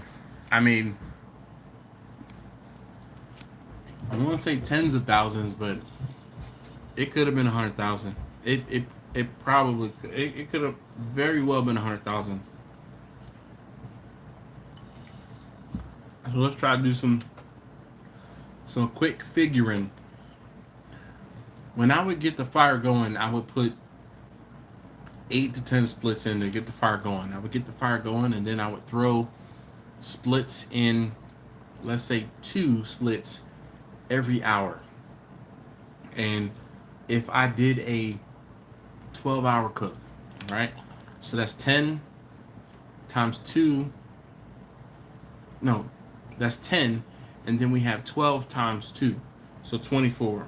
So let's say there was 30 to 40 average, all right? I still have my piece of paper here. So let's say 35 splits, okay? And I was cooking, let's say 2.5 times a week. So let's see here. Let's do some figuring. So for 2014, so let's say for 18 months, right? 2.5 times 4 is 10. 10 times 18 is 180. Times 35 is 6,300. So 6,300 splits in a year and a half. I mean, I'd say definitely in the... I've owned Bessie since 2014. Tens of thousands. I mean, tens of thousands. Maybe not 100,000 yet, but tens of thousands. Mark says I use the Barbecue Guru DX2, and the rank feature is amazing. Cook all night, go to sleep, and it lowers the temp when the meat reaches temp. Almost foolproof. B says, looking at getting a Lone Star. He said, I'm glad they're local. Yeah, look at you. Laura! Hey! She says, hey, Dash and all. Did I miss the cash handout? Yes, you did.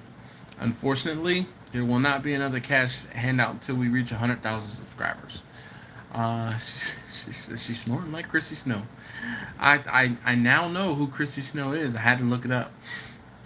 Yeah, I mean, though I remember, I didn't remember, so I had to look it up. Hopefully everything is good with you, Laura. Drive up to Willis and check out. Yeah. Hey.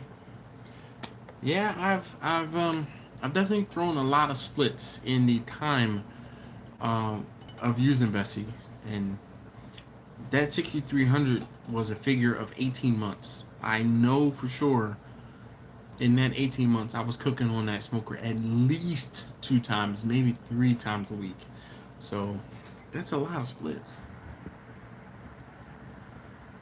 Laura says, come on, peeps, hit the like button. Thank you very much, Laura, for the reminder. I really appreciate you guys. Darnell says Meadow Creek in PA for our area for cookers. Definitely. If you have not been to Meadow Creek, I highly recommend it. And if you are in the Mid-Atlantic, so, you know, Delaware, Pennsylvania, New Jersey, Maryland, Virginia, Meadow Creek, definitely a good place to go.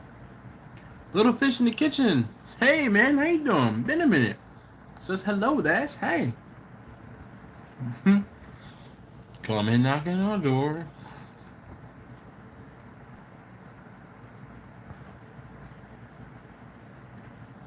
Charles says, how can you find out the size of an offset smoker? A measuring tape?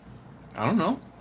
It would kind of depend on, like, usually you can, I say, consult the internet. There are plenty of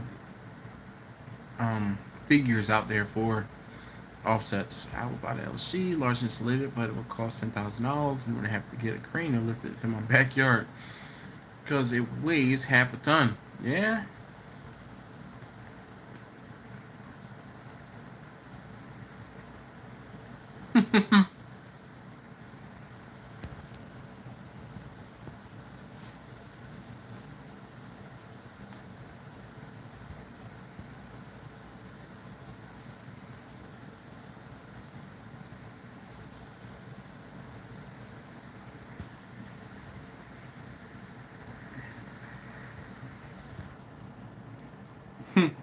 Victor says I'm paying taxes for my free healthcare. Yep.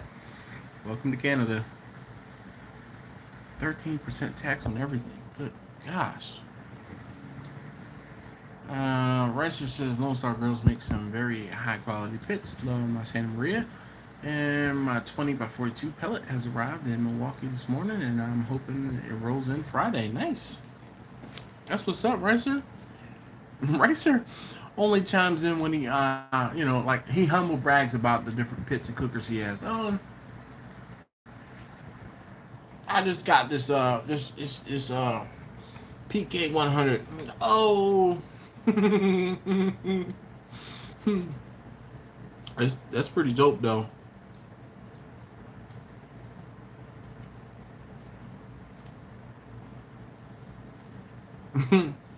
It's funny.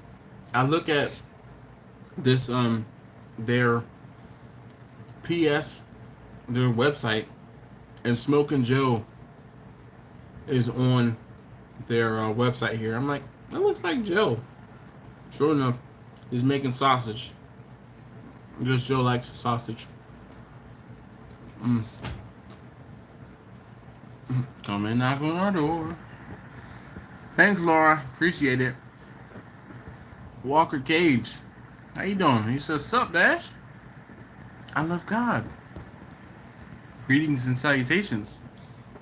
Greetings and salutations. I feel like I'm watching Demolition Man.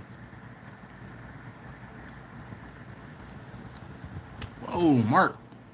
Mark said Lone Star Girls quoted him $1,100 for shipping to Canada. You need to rent a vehicle and drive over the border, get it shipped to someone's, somewhere, and take it back to Canada.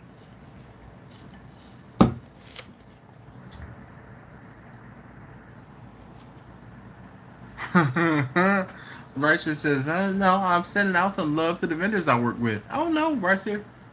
I totally agree. I'm just giving you grief because, I don't get to do the same humble bragging. That's all. I'm just saying. I'm just saying. Joe likes the sausage. Yeah, I mean, he's got.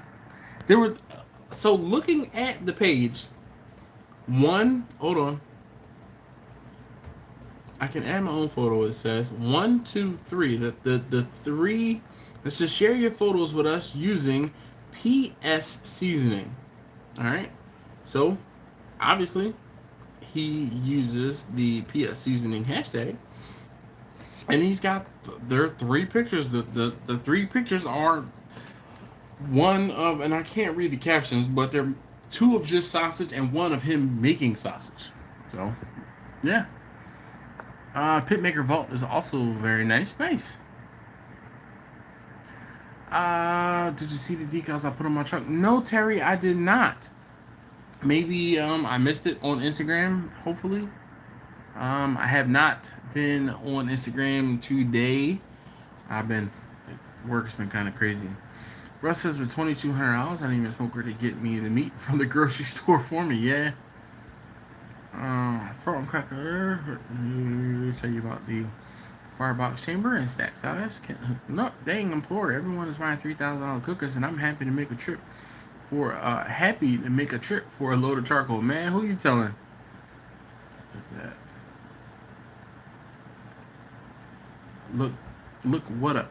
Real quick. Oh, the calculator you were talking about, the Felton calculator. Market payment more taxes on everything, but you live in a great country, and every province in Canada is pretty beautiful. Huh.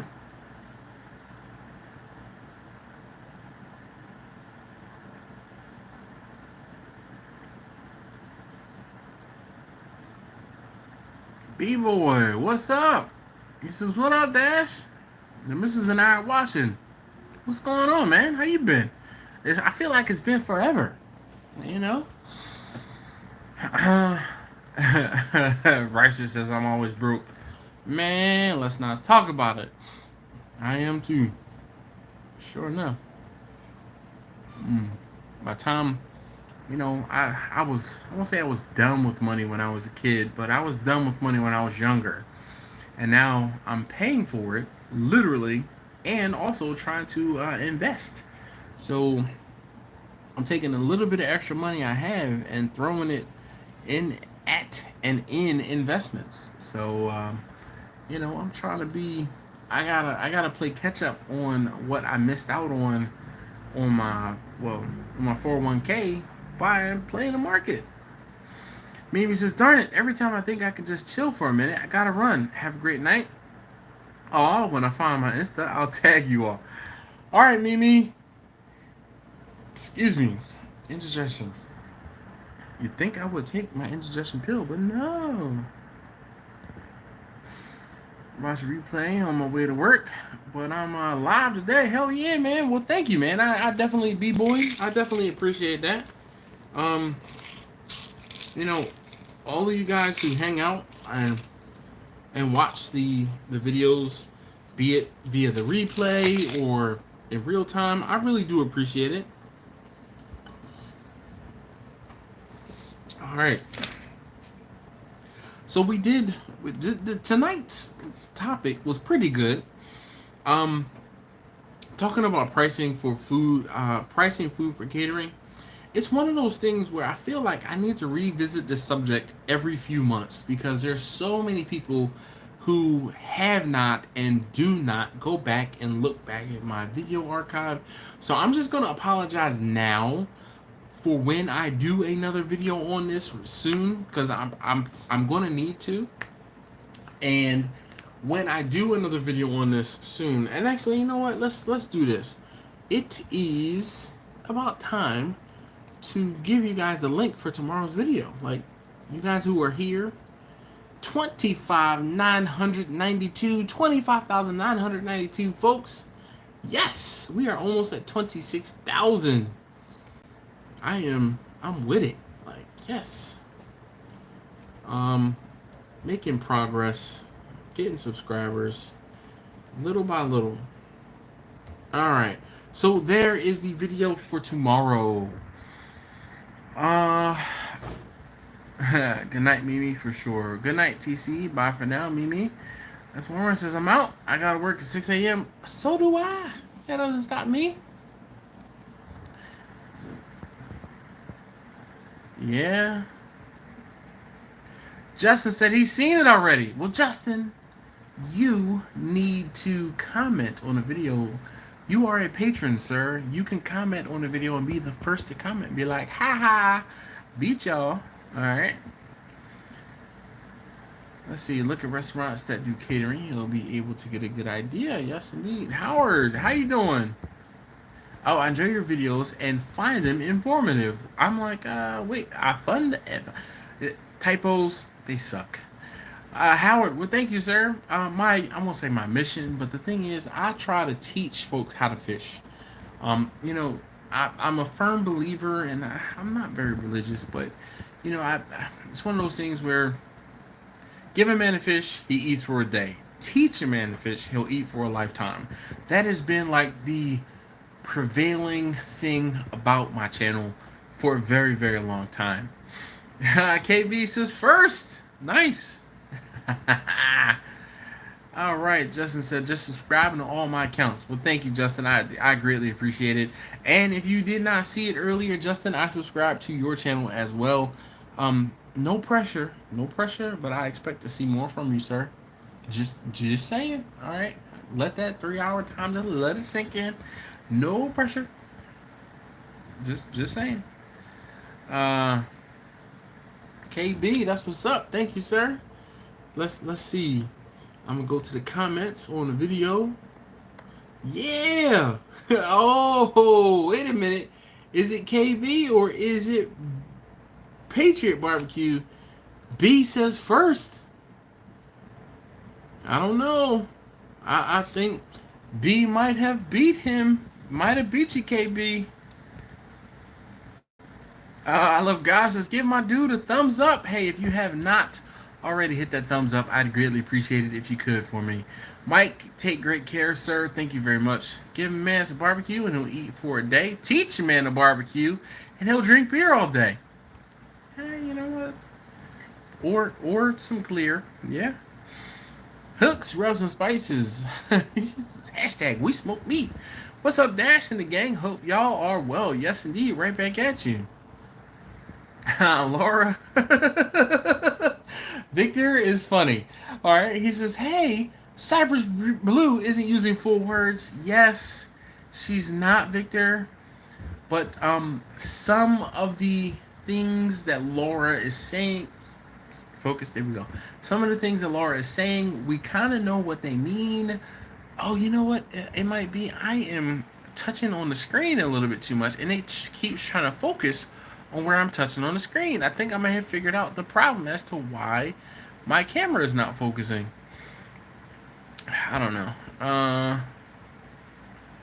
Hey, Dash, do you see that 20 ribeyes for 35? You know, it's crazy. I was over there this weekend. I dropped my son off at the movie theater on Saturday.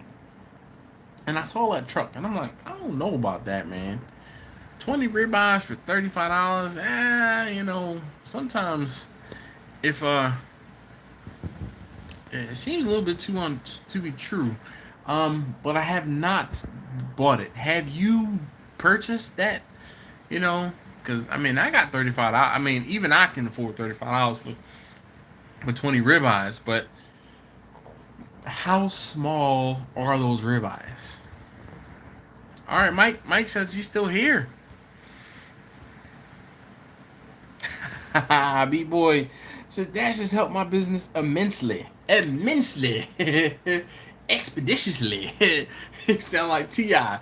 He says straight masterclass info. Well, thank you, sir, man. I greatly appreciate it. I mean, it's one of those things where, like I said, man, I'm not trying to do this to be selfish. I'm trying to do this to help other people get to the point where I am. If I can figure this out, if I can do it, you can do it too. I'm a firm believer in it, and sometimes we all need to get out of our own way, myself included. And I know that I am holding myself up, and part of it is where I live as to why I can't progress and get to that next level. Another part of it is just, you know, I won't say I'm not lazy. I'm lazy, but I am. I have a lot going on, and I can't always stop and do barbecue. Migs, how you doing?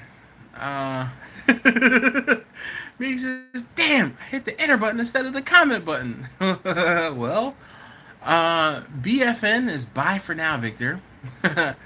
I make and sell smoked brisket chili, but the price of brisket has caused me to raise my price. Yes, indeed, man. Most troubles lie between the chair and the keyboard. Yes, you know what that is? A PEBCAC. I am a computer guy. PEBCAC. Problem exists between keyboard and chair. Yes. But a PEBCAC is just as bad as an ID10T error. DMV said I got 5 on it. Well, yeah, but look, man, maybe as opposed to me meeting you in Lanham, we can meet at a Runner Mills this weekend. Because I need to go to Dixon's. Well, I don't really need to see my ammo anymore. I kind of got a hook up on that. Oh look, Hook and Rub says, nah, that back of the box truck meat ain't the meat you want to buy. I agree. Darnell says, I want to hit the 20 and got 30, but thought it was a scam. If you see the guy stop at the Good Rancher truck, they have great deals on cuts. Nice. Captain used reg chair and not a pro chair. Not a PO chair. They would have been like, we sold out. Buy something else. Laura is a gooder.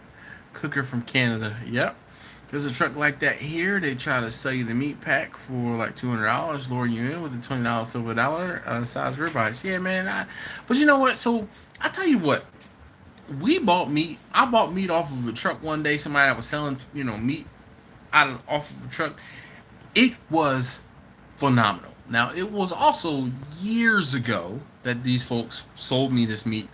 It was some good stuff. It was some good stuff. But we have since, I won't say I have since, like I had somebody knock on my door the other day and I was cooking. He was like, yo, he's like, bruh, is that you cooking? I'm like, yep. He's like, man. He's like, yo, I got some meat on the truck. I'm like, I can get a better price. Oh, you sure, big bro? I'm like, yep, I'm sure. I said, I do barbecue. All right, I do barbecue. I get my meat from the Restaurant Depot. The meat prices at Restaurant Depot, I said, they're going to beat your price guaranteed. He's like, you right. He was like, but damn, what you cooking? He was like, I'm just cooking some wings. He was like, man, it smell good. And he walked off my porch without trying to sell me anything else. I'm like, listen, sometimes you got to fight fire with fire. Like, you ever walk into Sam's and you see that person from AT&T or DirecTV or in our area's Power Home Solutions. And they're like, hey, can I talk to you about... I already have AT&T. I'd be lying like through my teeth. I don't have AT&T, but guess what? I already have AT&T. Stop trying to sell me. I already have it. Oh, great. Like, I went there on Saturday morning, and I walked in, and the lady was like, hey, I already have AT&T. Oh, great. Well, what phone do you have? I got the S21, latest one. And, oh, well, we can do... Have you talked about... Stop trying to sell me. Thank you very much, but I appreciate it. I'm not trying to buy anything. So sometimes you gotta fight fire with fire. Victor says no dash. Give a man a fish, he eats that day. Teach a man to fish, and he'll always be late to dinner. All right, touche. Marcel, how you doing this evening? Just posted pics to Instagram. All right, Terry, I will try and check it out a little later. Instagram is funny as to what they show you. I in Instagram. Let's go out there and see if I can see Terry's. 4MZ. Never let a recipe tell you how much cheese to put, and you measure shit with your heart. Yeah, okay. Terry, let's see. Madwood. Okay, dude, man, you need a bigger insignia sticker than that. I see Terry. Yeah, Terry, you know what I did see? I saw your grills the other day. I thought I liked this picture. I guess I didn't, but I liked it now. He had his cookers all out on the side of the, like in the street almost.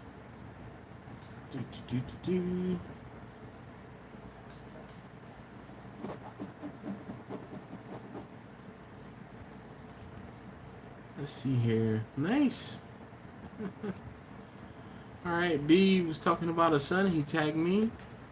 And Terry, I see your picture. You tagged me as well. All right, let's get back to the video. Hey, look, guys, if you have not seen the video for tomorrow, I will post it again for you. Check it out.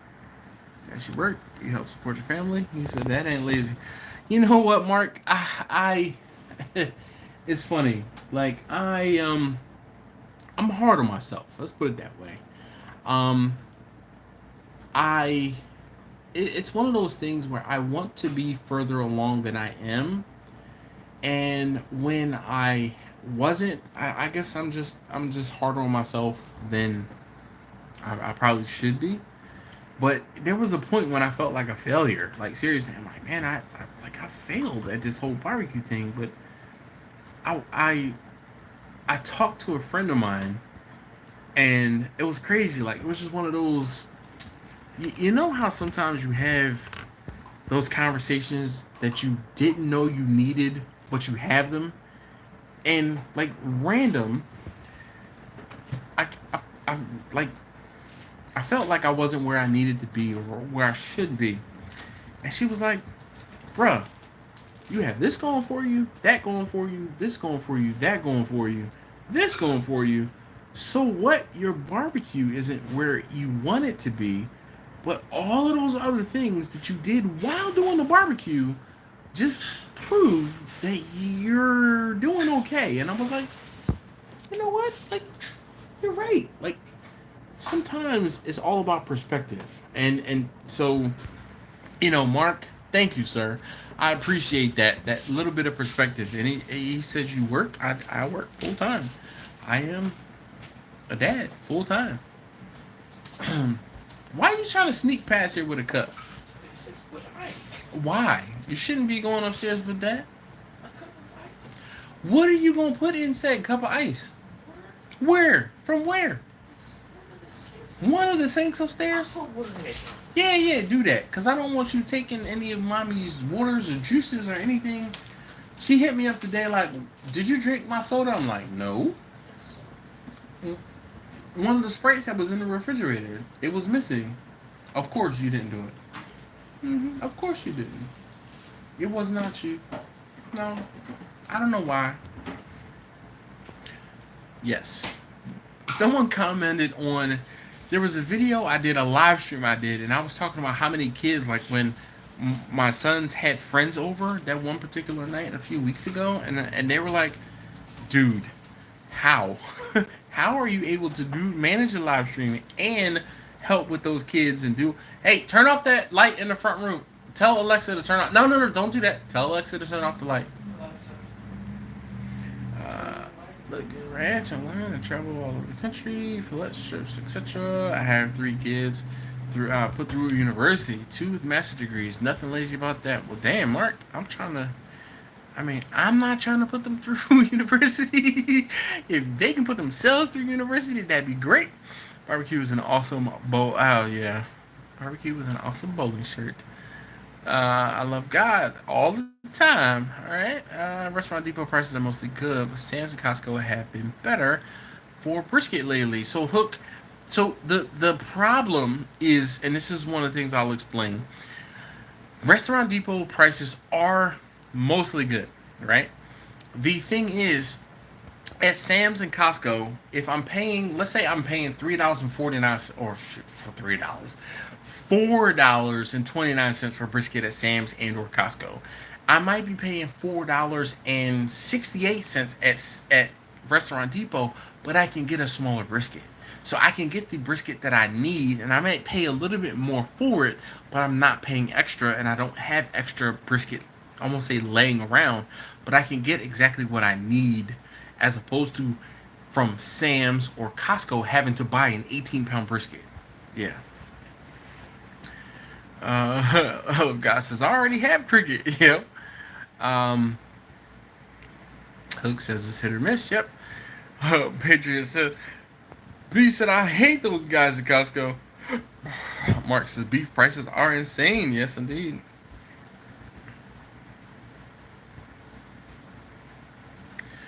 Then we'll go to Sam's for Costco, Restaurant Depot, Sam's, and then maybe Costco. Yep.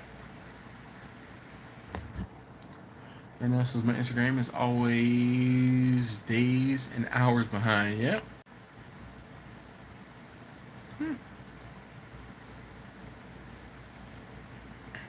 Sam's left Canada years ago, but me now Costco Business Center, which is great. Nice.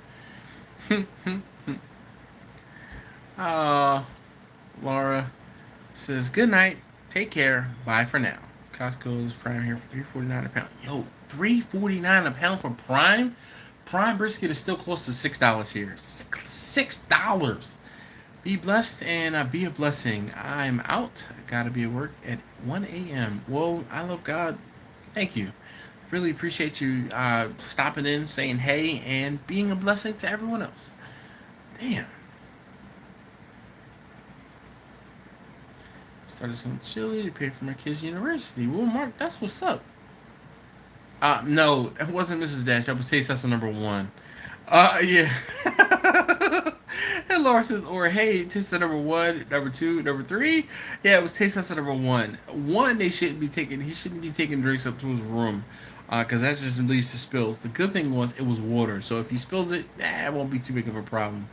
B says I usually do choice Angus. Always had to settle for Prime lately because of the cost. Prime is lower yield because of the fat content. Yeah. Utah now. Far cry from Texas. I was in the H in July for a week. I miss home. Nice.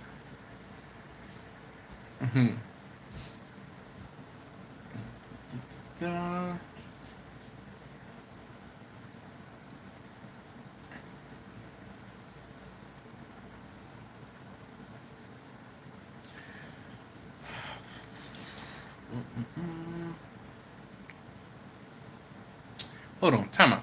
Class of 98 representing, alright? Don't make me have to go get my letters. I will get my letters. Let me reheat the oven. Do you set a timer? No, I don't set a timer, Jimmy.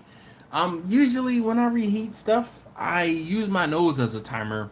Or, the way that I have my time set up, I know that I have X amount of time before I need to leave out. And I leave that amount of time for reheating, if that makes sense. So let's say I have a 3 o'clock delivery, okay? I'm like, all right, I have a 3 o'clock delivery, and I kind of do the math backwards from there. So 3 o'clock delivery, I need to leave my house at 2:30, which means I need to have the brisket in the oven at 1:30 so that it can reheat for 45 minutes to an hour before I pack everything up and head out the door. So I leave myself enough time to kind of do those things so that I can say, okay, this is how much time I need to have. So if you're saying, Jimmy, if you're like, all right, I want to have dinner at 4 o'clock, right? I would start my brisket at, let's say, 2, 3 o'clock in the morning, get it in the cooker, get it out of the cooker, get it in the oven, out of the oven, on the counter to rest. I get it sliced up, and then I get it back into the oven to be reheated. I do not like slicing brisket warm. I don't. I find that when you slice brisket warm, it takes all the juices get sucked out of that brisket. You cutting everything out of that brisket. So I like to slice my briskets at a more of a room temperature or closer to room temperature. So like 115 degrees or lower, like room temperature. Like room temperature would be ideal. Warm to the touch is just like I really would prefer it to be sitting out and cooler before I slice it. And then once I slice it, I get it back into the oven to warm back up, or I get it into the refrigerator to cool off. So it's one of those things, Jimmy. Yeah, it's one of those things. Have you done any food demos? Like what? What do you mean food demo? I have done sample packs in the past, but that's about it.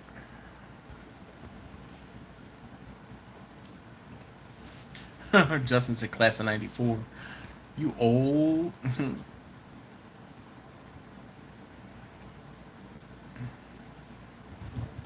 Oh my God, B said class of '88.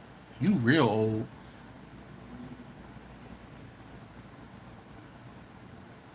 Yeah, Mark agrees with me. He says yes, room temperature is better than warm or hot. Totally agree. Um,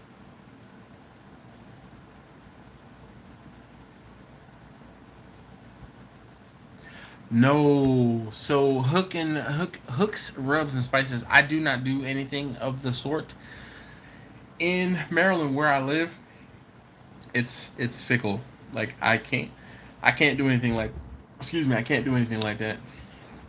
I'd be setting myself up for big trouble. Russ at class at 86 there, shoot. Mm.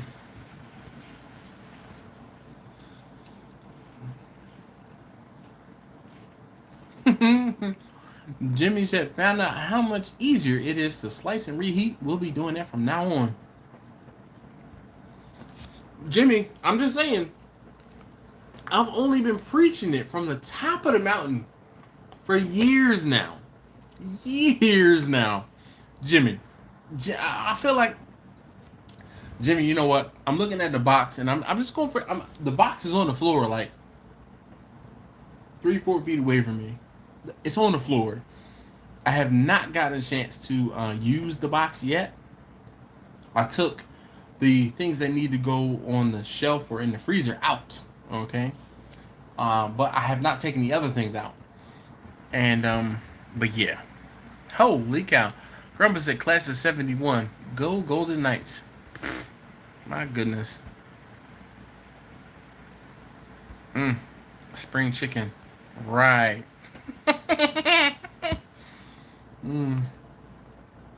Grumpus said I was 7 years old.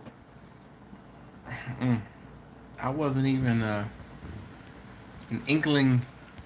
71. Holy cow. My parents were both born in 54.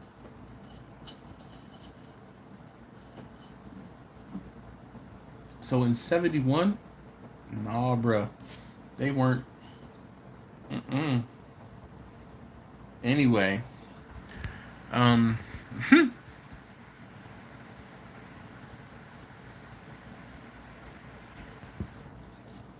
KB says class of 81. Wait, I have no class. Damn right. Has a wristwatch.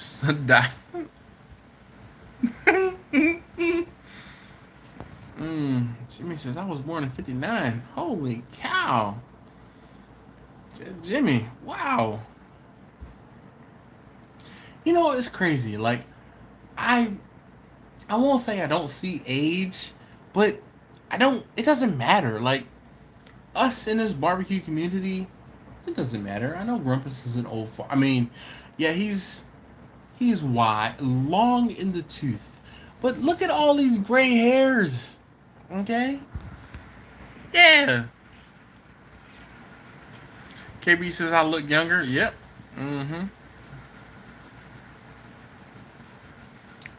Justin said, I was born in 76. My parents were born in 27 and 42. Someone do the math. We don't have enough fingers, Justin, to do that math. Hook says there's some OGs in here. Yeah. Laura says, my ex was born in 58. Wow, eh? Gabriel is sucking up the Grumpus. He says, Grumpus, you're a badass. Grumpus says, July 4th, 1953. Yeah, man. Grumpus is so funny. July 4th, he's like, yeah, we celebrate our Independence Day on my birthday. Like, boom. I'm just going to drop that in the chat. Like, it's funny. Around Independence Day, around July 4th, he does, just like drop that nonchalantly in the chat. Mark says, I dye my hair gray to look as old as you. I don't have to dye my hair, alright? Look, let me just tell you, I remember vividly plucking every single gray hair I found in my beard out. Shoot, it's been a while. It's been almost 10 years. I had if you really want to see some craziness, look up the 2013 beard growth project. I was growing my beard. I shaved my beard completely off, and I grew my beard out for the year of 2013. And when I got gray hairs, like a single gray hair, I made it my mission to pluck said gray hair. Ha! Yeah, I don't know if you heard that or not. I have the fly swatter set up, and I heard it just grab a fly. Like it. I know B was talking about how many flies, and I don't know what it is about this time of year or what, but the flies have been crazy. So I have the fly spotter set up, and it just got a fly. Like it sounded like a big one. Victor says, Dash, when I finish my brisket in a cooler, insulated box cooler for 5 or 6 hours, when I pull it to slice, there's mostly no juice escaping the meat. It's essentially a very long rest. So, Victor, I have a problem with people who put briskets in coolers after cooking them. I do. I do. And this is one of those things where I'm going to just step up on my soapbox. All right, I'm going to step up on my soapbox, and I'm just going to say this. When you cook a brisket, you're cooking and the temperature goes up. When you put a brisket into a cooler, you are not allowing it to cool. And because you are not allowing it to cool, you are, in essence, to me, in my opinion, you are cooking it further by maintaining a higher temperature. It's almost like sous vide, okay? Where, yes, you will make the brisket more tender, but you can probably overcook the brisket by allowing it to rest in a cooler where it does not actually lose temperature. It's just my opinion. We can probably debate and go back and forth for hours on end, and I know, Victor, you can be very opinionated. It's just, in my humble opinion, I am HO, okay? In my humble opinion, after you finish cooking a brisket, the thing you want to do is allow it to lose temperature, not maintain / hold that temperature. Just my opinion.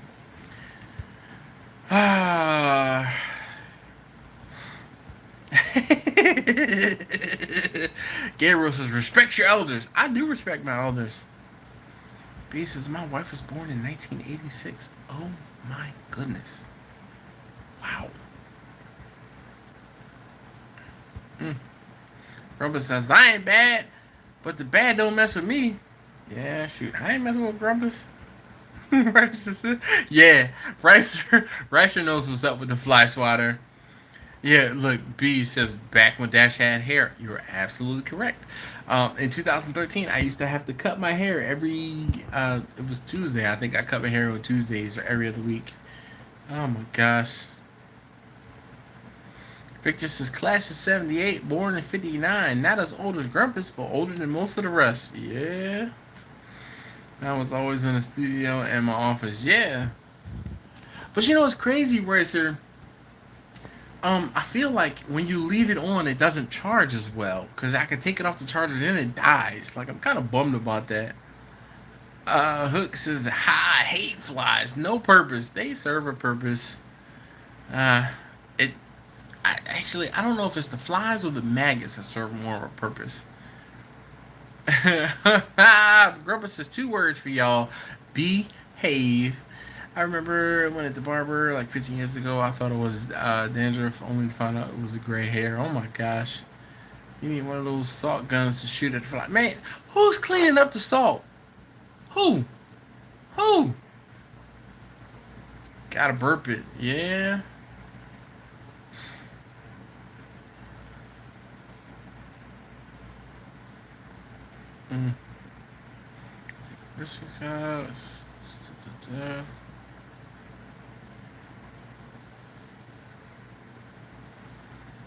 Undercook the brisket 185, put in the cooler for 12 hours, and it's perfect in my opinion. Mark, I don't have 12 hours to do that.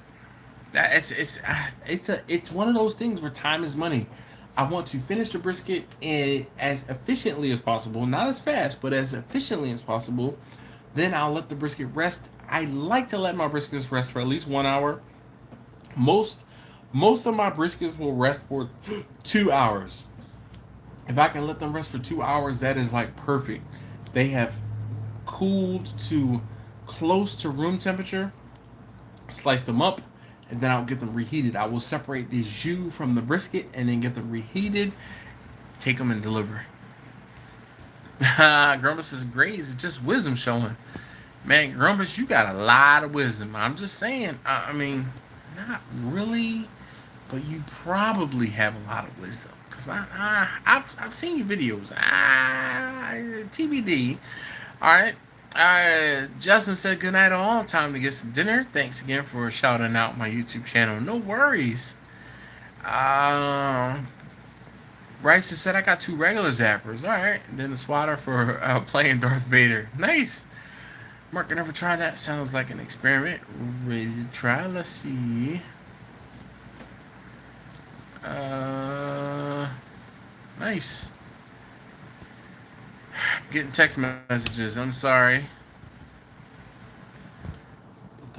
Wow, I've been on the job longer than a lot of you guys have been alive. Thanks, Jimmy. Thanks.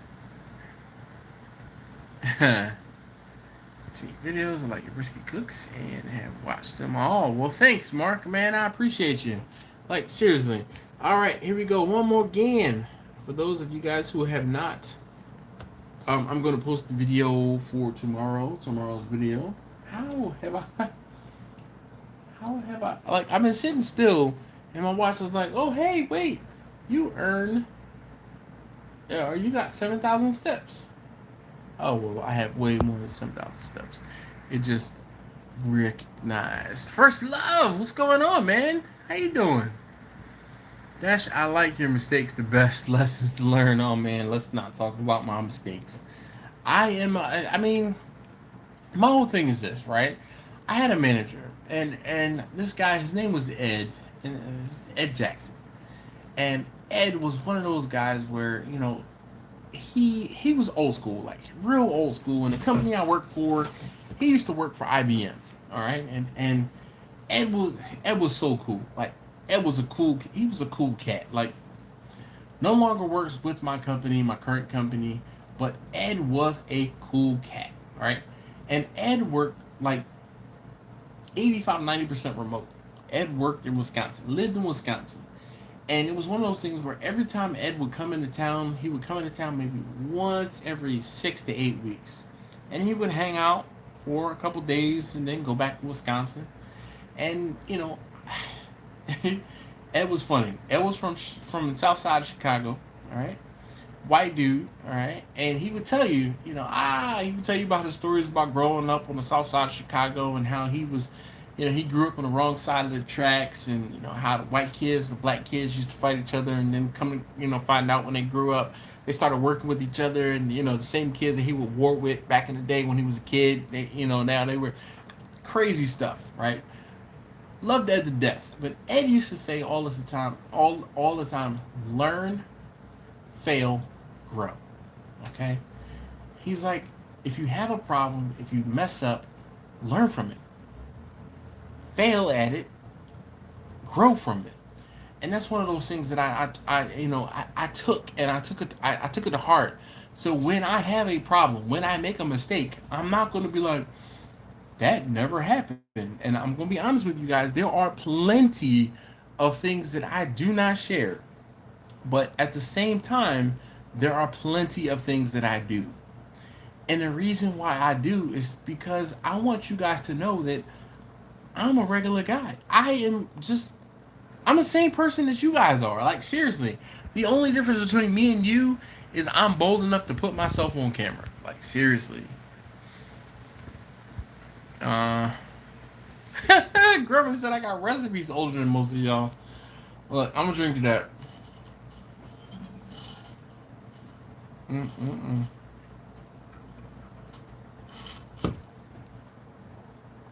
Oh my gosh. Yeah, I knew you would have something to say about that, right, sir? Oh my gosh. There was his dad. Potato salad pops. Yeah, the mistake you're making is I'm pulling the meat and unwrapping and putting it in insulated box before it's finished cooking is finishing cooking without additional heat. It's impossible to overcook. Victor, I agree with you, but that's just not how I like to do it. And not saying that your method is wrong or your method is not a viable solution. My mother, my goodness, she said all the time there's more than one way to skin a cat. And I am a firm believer of that in barbecue. I can only say that the way you do it is not my preferred way of doing it. Not saying your way is wrong. Not saying your way will not give you a great product. I'm just saying that I don't have the time typically to allow briskets to rest for the same amount of time that you do, or the same amount of time that you allow. So, back to my time is money. Hook says, appreciate the wisdom. Sure enough. I used to date a girl from the southeast side of Chicago. Her dad owned S Barbecue Rib Tips. He got me into barbecue. Well, that's what's up. I thought I made a mistake once, but I was no. Grumpus, the way you say that is, I thought I made a mistake once, but I was mistaken. Okay? No. It's not mistaken. What was? Oh, Foghorn Leghorn. He's the one that used to say, Foghorn Leghorn, and I can't think of what it was, but I think he used to say, I thought I was wrong once, but I wasn't wrong. I was mistaken. It's one of those things. Like, yeah, that looks like 131. That's a moment with you and, oh God, Victor in a string. Goodness gracious. It's not always what you say, but how you say it. That's one that stuck in my head forever. The first I heard it when I was 17. Like, potato salad video pops is what I was saying. That's you don't like what you are cooking or the way you like it done. How could you sell it? It's based on how you like it. You're absolutely right, Mark. And this is one of the hardest things that I have to convey in videos, because people say to me all the time, why don't you do X, Y, or Z? Because I don't like that. I cook and I sell food based on what I like. And if I don't like it, if it's not my favorite, if it's not my preferred way of cooking, of preparation, of finishing, I don't think, sorry guys, I don't think it's as superior of a product as I would like to put my name on. And it's just one of those things. Like, I'm finishing out the energy drink, and I'm probably gonna be up for a while because we are over 2 hours. Oh, Marcus, Jamie, you probably knocked out, but I had to use your koozie tonight. Koozie. All right, shout out to Marcus and Jamie at Crimson Creek Smokehouse in Austin, Texas. All right. Do you make sausage? I do not make sausage, and it's just one of those things where I haven't done it. Can I make sausage? Yes, I have. My wife bought a sausage attachment for her KitchenAid. I bought her years ago. Aha. Mark says you can't eat it and not like it and then sell it. Agreed.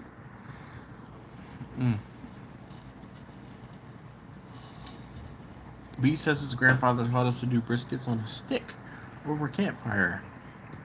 Well, dang. I would say, boy, listen to me when I'm talking to you, Foghorn Leghorn, yeah?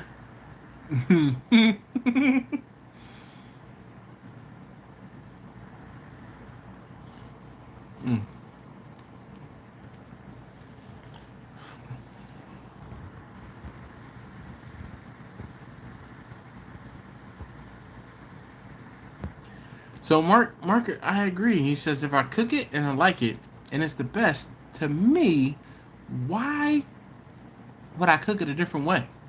He said, unless I'm experimenting. And I've said this numerous times. I'm past the experimentation phase. And like B is a prime example. Brian gave me some of his brisket seasoning when I was in Texas in May. And I'm gonna be completely honest, B has gotten on me like, why haven't you used my brisket seasoning? One, brisket is expensive, and I'm not just gonna be experimenting with it. Two, when I'm cooking briskets, people are paying me to cook briskets. I have cooked as many briskets as I have cooked lately. I have cooked one brisket for my family. One. So, not for nothing, I still have B's seasoning. It's front and center. I just have not had the opportunity to use it, quote unquote, and experiment with it. Because typically when I'm cooking brisket, I have my seasoning, my flavor profile. I hate saying flavor profile. I have the way that I season my briskets set. I did that already. I figured it out already what I like. And because of that, I don't deviate from that very often. But when I do, I will let you know. Gabriel says, hell yeah, Bato, have a cold one, sir. Oh, I'm not trying to change your ways. I'm getting at least 6 more hours of sleep while you're still cooking. He says, I love my sleep. But again, I'm not trying to change your ways. Really? No. Victor, not for nothing. I understand what you're saying. It's my thing is this. I'd rather finish the cook and be able to rest then. Because that's one less thing I have to worry about. How do you hold a stick over a campfire for 12 hours? Very carefully, Justin. Very carefully. Dash, I'm a past experiment way done. I'm a past experiment way. Done it too many times. I cook food the way I like it. People like it. McDonald's done change. It's Big Mac for the most part. In decades. I was telling somebody that today. There's a snow cone place near my house. And the lady that runs the snow cone place, she's one of the managers. Her name is Kelly. All right, and we have been going to this particular snow cone place, and it's funny because if you live near where I live, there are two snow cone places. One is Tasty Zone. One is Opie's. All right, and we are Tasty Zone people. Okay, and we have been going to Tasty Zone since my sons were little. Okay. I used to get an ice cream cone for them, and I used to get a kitty cone, which is only about this big, and I used to get the kitty cone split into two cones. They know me because I was the split kitty cone guy, okay, basically. From when my sons, like, I have pictures of them eating ice cream from Tasty Zone from 10 years ago, right? And it's just been one of those things. We have known these folks there for a very, very long time. Like, long time. So Kelly, we saw Kelly tonight, and she was talking about how they were improving and doing this thing and that thing, and I'm like, Kelly, there's something to be said about keeping it simple and doing. Yes, you want to change and you want to stay with the times, but there's something to be said about keeping it simple, and it's one of those things.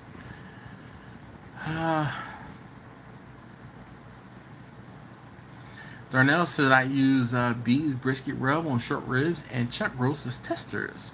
Great stuff. He says, get y'all some. Yeah. I did some. I found some short ribs at Sam's. Actually, not Sam's. At Giant, which is a local market. They were on sale, and I was like, I'm gonna get them. And I had some seasoning that I've had for quite some time that I had to finish and use up, and I used it. But B, you're up.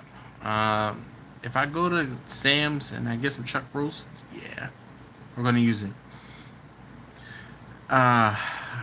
Hey, thank you very much, little fish. Be easy.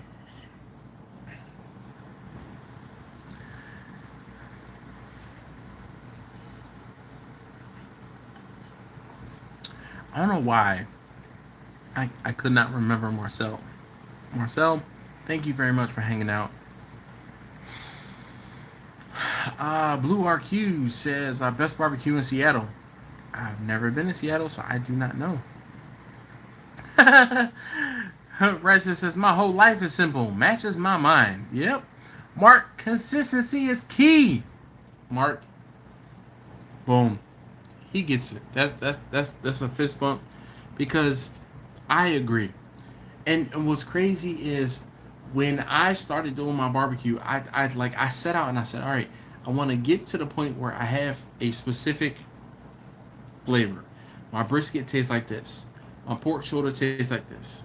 My ribs taste like this. My chicken tastes like this. Because it's like, listen, if I have a cheeseburger from McDonald's, if I have a cheeseburger from, a chicken sandwich from Chick-fil-A in Baltimore or in Austin or in Fresno, they are all the same. The consistency. I tell you, one of the things that was crazy and I did not realize that it would happen, I had a guy that I used to work with, okay? He ordered brisket from me very regularly. And I made a small tweak, okay? I made a small tweak in the sweetener that I used on a particular cut. And he said something was different. And I'm like, what are you talking about? He said something was different today. And I'm like, what are you talking about? And he went on to tell me that he could tell the difference. He had enough of my brisket. He had enough of my pork shoulder. He had enough of my chicken in order to be able to tell the difference in the thing that I did differently. And I'm not going to break it down and say it was this, it was that, it was the other. But he told me that he noticed the difference, and I said, nope. I go back to the way that I was doing it. Because he could tell the difference. And he said, I liked the other way better. All right. I had reached the pinnacle. Okay. And I was like, okay, say less. All right.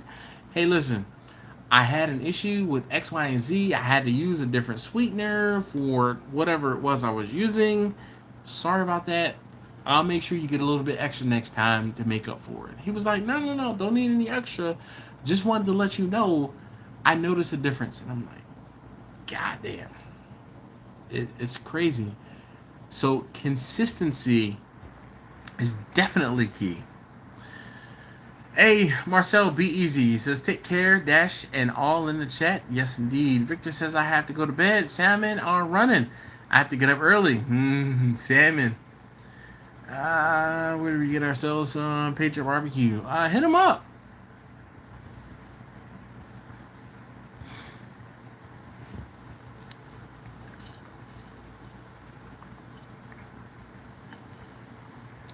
Mark says, if someone eats my chili at an event and then order it for their event, they want the same chili, no matter what I want. Agreed.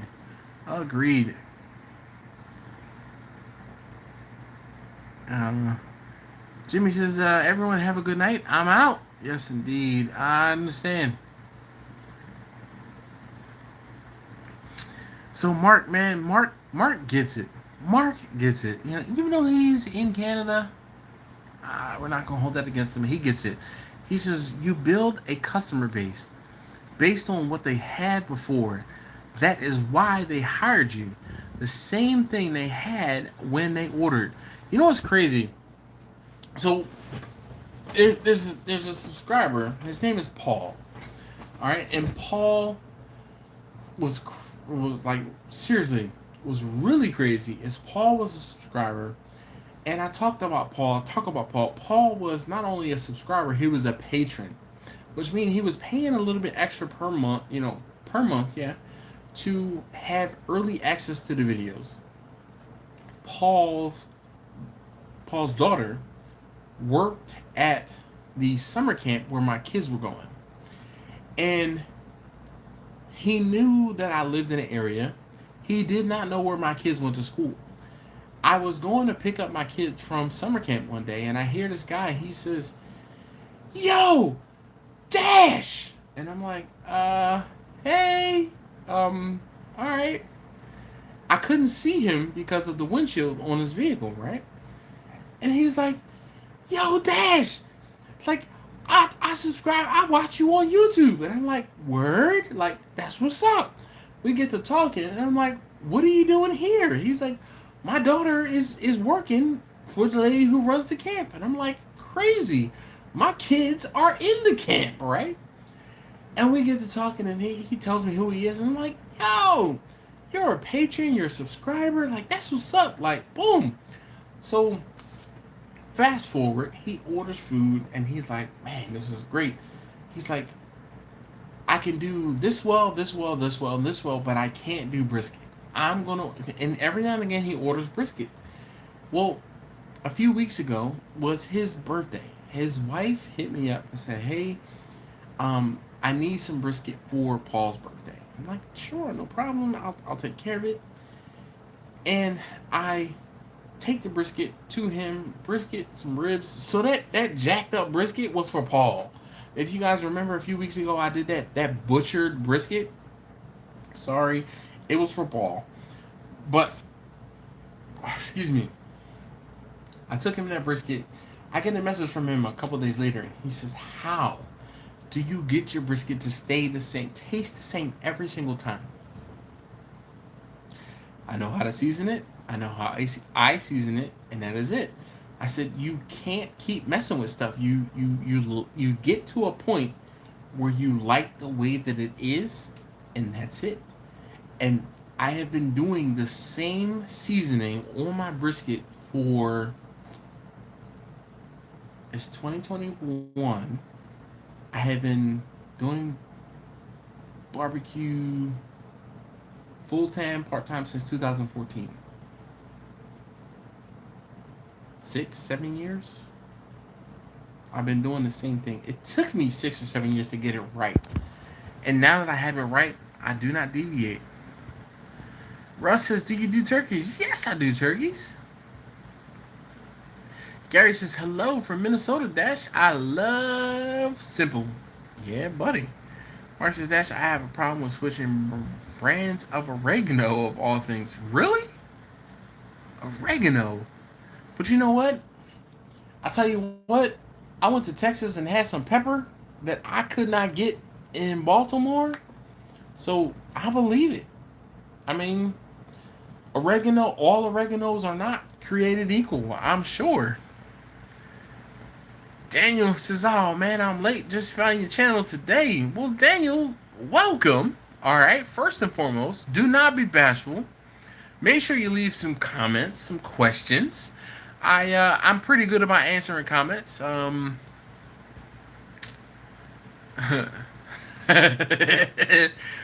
says, Patriot, tell the good folks how to reach you. You don't pay me as a sales representative yet. It's just I keep everything the same for consistency. Everything tastes the same every time they order. Yes, indeed. Hooks and Rubs says, welcome, Daniel. We all just chilling and chatting. Yes, indeed. You know, if you have not already, Daniel, you might be new here, but let me just tell you, on Wednesday nights, we get down. This is not Amsterdam in this bottle, okay? You are 2.5 hours in, and I am in, all right? Yeah, I'm in. Mark, I changed the brand of tortilla for our tacos, and I got a bad review from a regular customer. Yeah, shoot, it's crazy. A customer that purchased 2 slabs of ribs last weekend said one slab was fatty and the other was lean.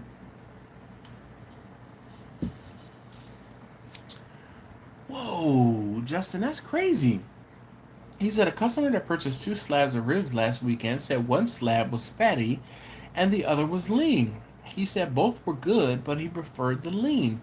Lesson learned, make sure to pair up similar slabs. That's interesting. Justin, so I'm going to take that further, and maybe you can ask that customer how they prefer their ribs, because I know, doing brisket, and, I do brisket. When I do brisket and people order X number of pounds of brisket, I usually try and give them an equal amount of lean brisket versus the moist or the fatty brisket. This kind of break it up. Gabriel says, Dash, do you write everything down when you cook, Vato, and changing your recipes? No, sir. I was never a big proponent of writing stuff down. That takes up too much time. Excuse me. I just do it. People say, well, how long does it take to cook X, Y, and Z? I don't know because I don't write stuff down. I just go with the flow. Like, the thing that I kind of remember is how much I season stuff. That's the most thing. CJ, he said, what up there, Big Dash? How you doing, CJ? You must be bored. CJ's checking in. Gotta appreciate CJ. You know, it's crazy. I mean, he called me Big Dash, right? I'm 6 foot 350.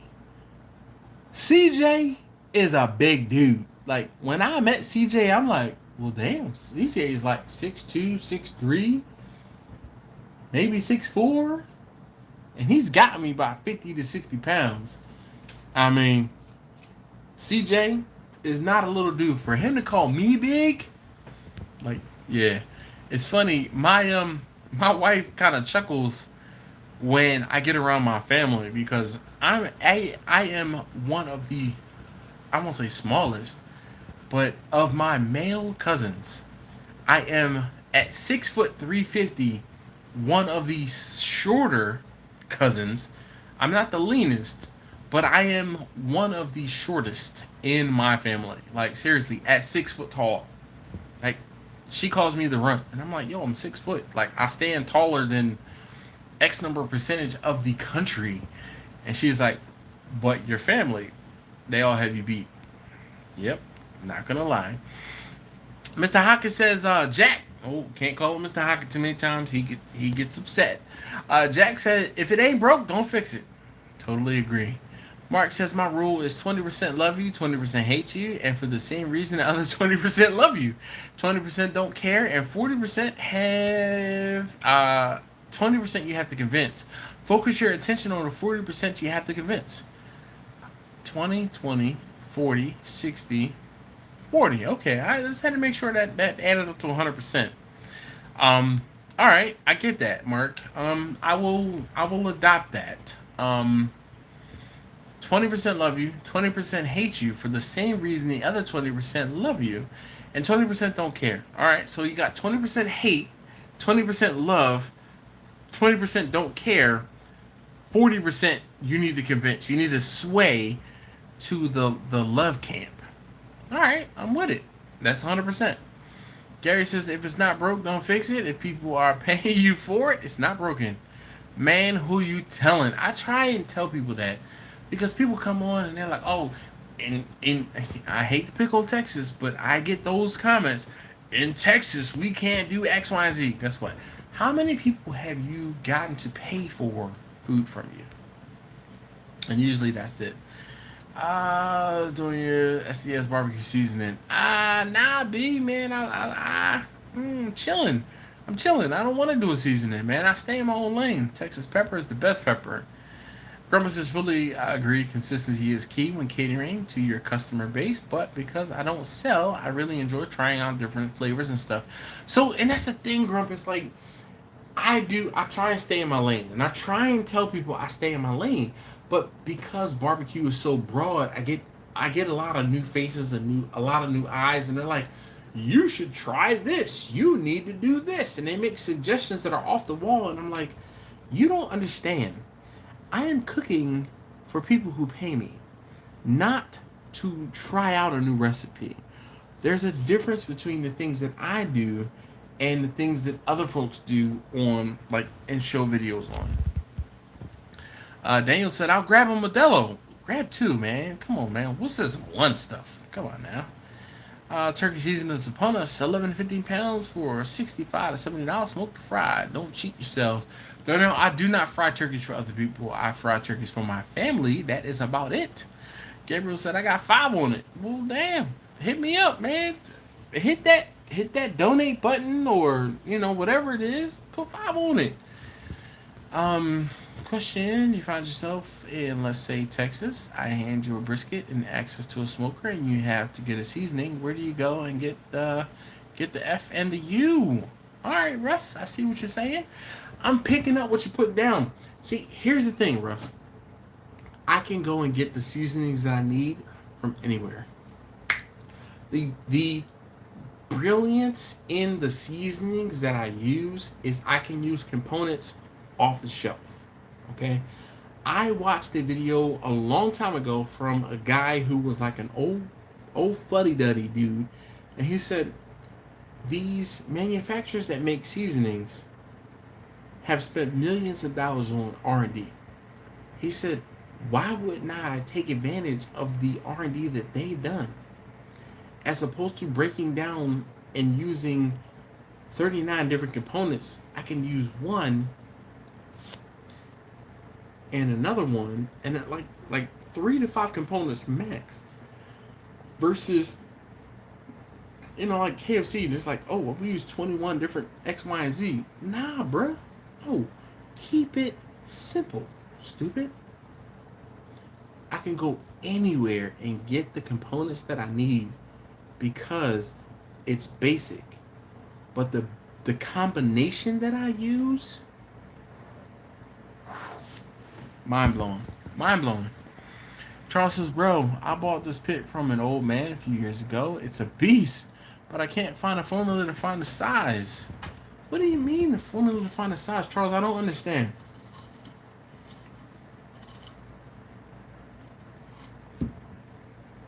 Like, do you have a tank that you're trying to find out how big the tank is? McDonald's ain't gone broke anytime soon. Follow them. Everyone wants the same thing every time. Yep. What the heck is an F and a U? So B, remember, I won't say a few videos. The whole thing was during Christmas, all right, December. Adam, all right, Adam. He says, hey, what do you season your lamb with? Or what do you season this? And I'm like, it was a little bit of F and a little bit of U. Okay? Like read between the lines, FU, okay? As to what I season my meats with. And it's just been one of those jokes that there are a couple of people who got it and a couple of people who, missed it when I picked it up and put it down. Daniel says, has anyone worked with influencers in the area and had success in getting new business? Daniel, I have. I talk about Instagram all the time and how I use the geographical hashtags. So I live in Baltimore. I use the hashtag Baltimore to search and find people in my area, and I would like their posts. There was a woman who was selling banana pudding. I hit her up and I was like, hey, I do barbecue. But I hit her up and I said, okay, I want to get some banana pudding from you. But when I get banana pudding from you, I'm going to give you some pulled pork. Let's link up and talk about, let me give you some pulled pork. And she posted talking about, OMG, this pulled pork I got from Steel Drum Smokers has got to have been the best pulled pork I've had in quite some time. The very next day I got my first order. It does work. I'm the smallest of my 4 brothers, and I'm 5'10", 235. Yeah? CJ says 6'2" with my Nikes on, 370 and dropping. Well, damn, CJ, you gonna make me have to drop some too and drop it like a side. But what the point I'm trying to make is CJ calling me big. I'm a little guy compared to CJ. I was looking at CJ like, damn, that's a big mofo right there. So I already know Kent is not here anymore, but Kent, I heard Kent is like 6'4", 6'6". Kent's not a little dude.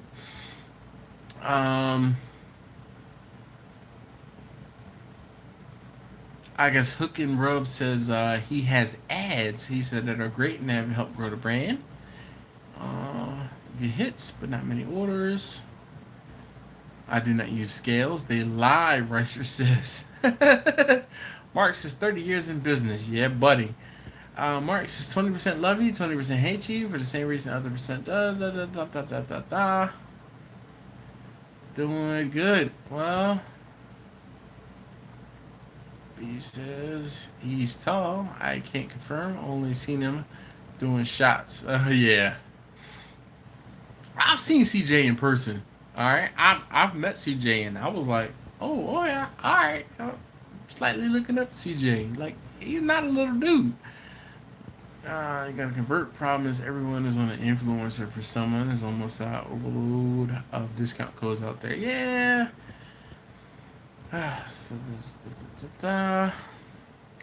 So Daniel, there's not a code per se. It's true.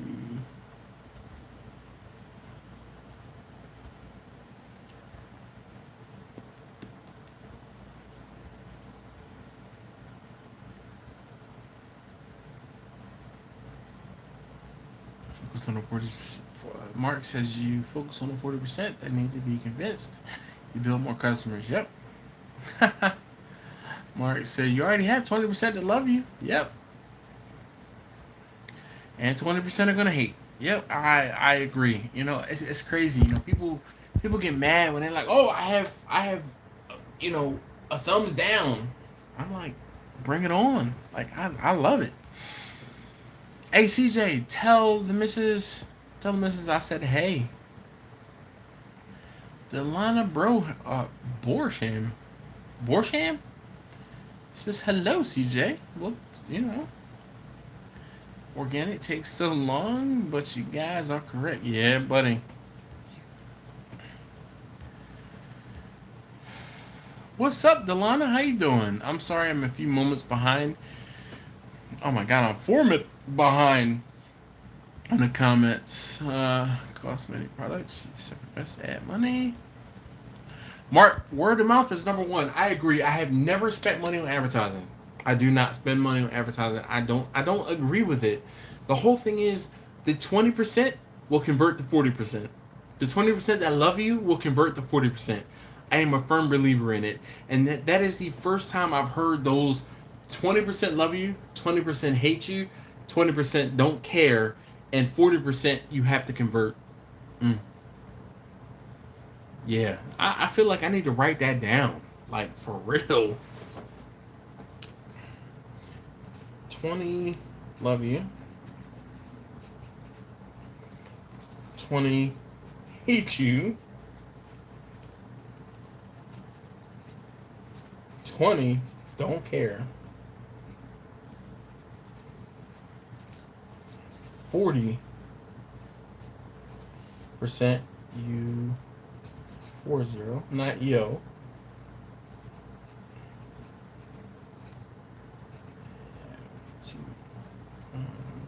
That's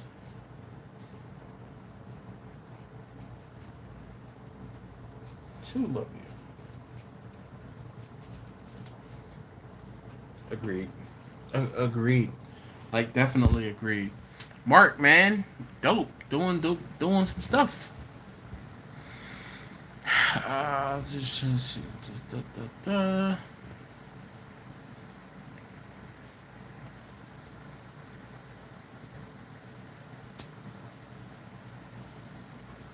Walker says I'm the barbecue king. I don't know about all of that, man. I've gotten many orders from Instagram. Justin says, Brian, any tips on doing smoked turkey legs? I have not done smoked turkey legs in quite a long time. It's one of those things where I did turkey legs and, like, I don't remember how I did them. The one time I did them, they were perfect. The next time I did them, they were, like, lackluster.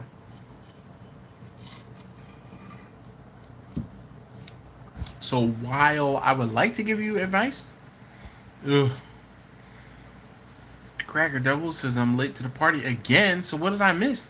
All right. So earlier today we talked about how, we talked about pricing on food for catering, and I'm just gonna give you a quick recap since you asked so politely. So earlier today I said, all right, listen, let's talk about pulled pork, okay? Because pulled pork is something that a lot of folks can see, can understand, have cooked, right? And I asked folks, I said, all right, let's get 5 to 10 people tell me prices on the pulled pork. I got $2, $3.25, $3.25, $1.66, $2, $2.50, $2.79, and $2.89. That's 8 different prices.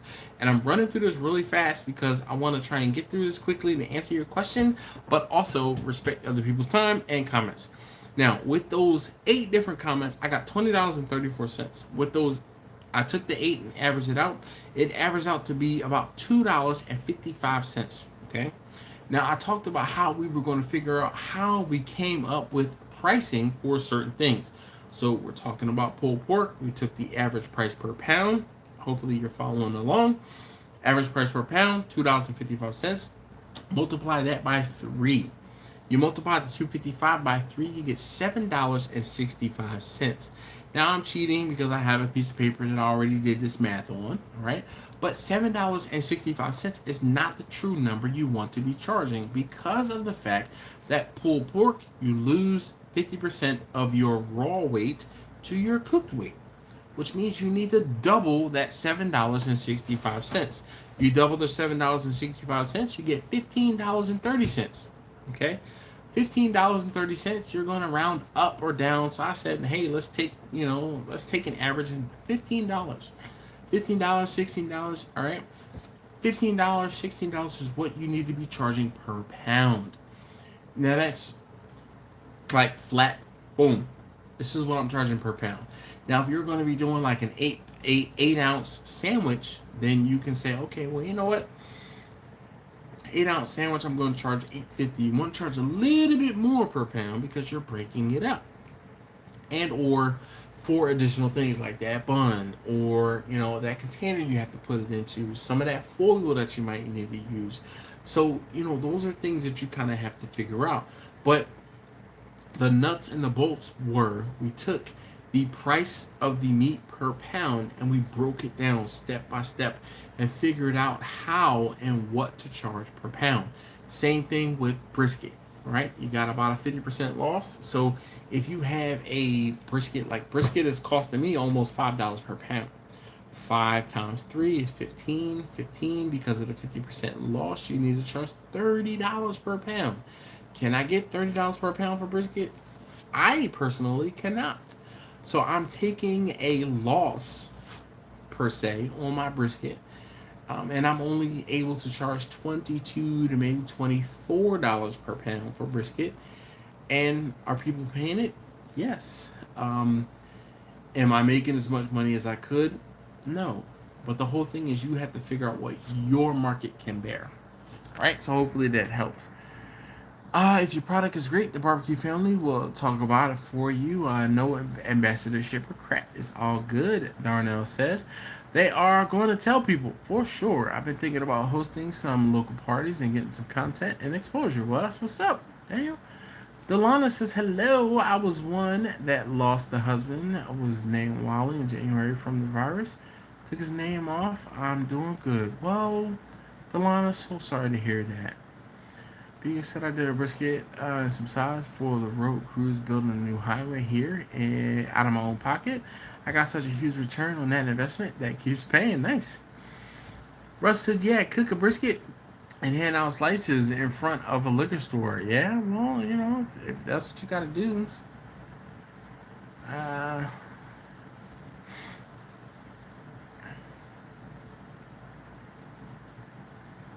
Drunks will eat Jack in the Box brisket and then will spend their last $2. Yeah. Hey, hooks and rubs, be easy, man. Thank you very much for hanging out.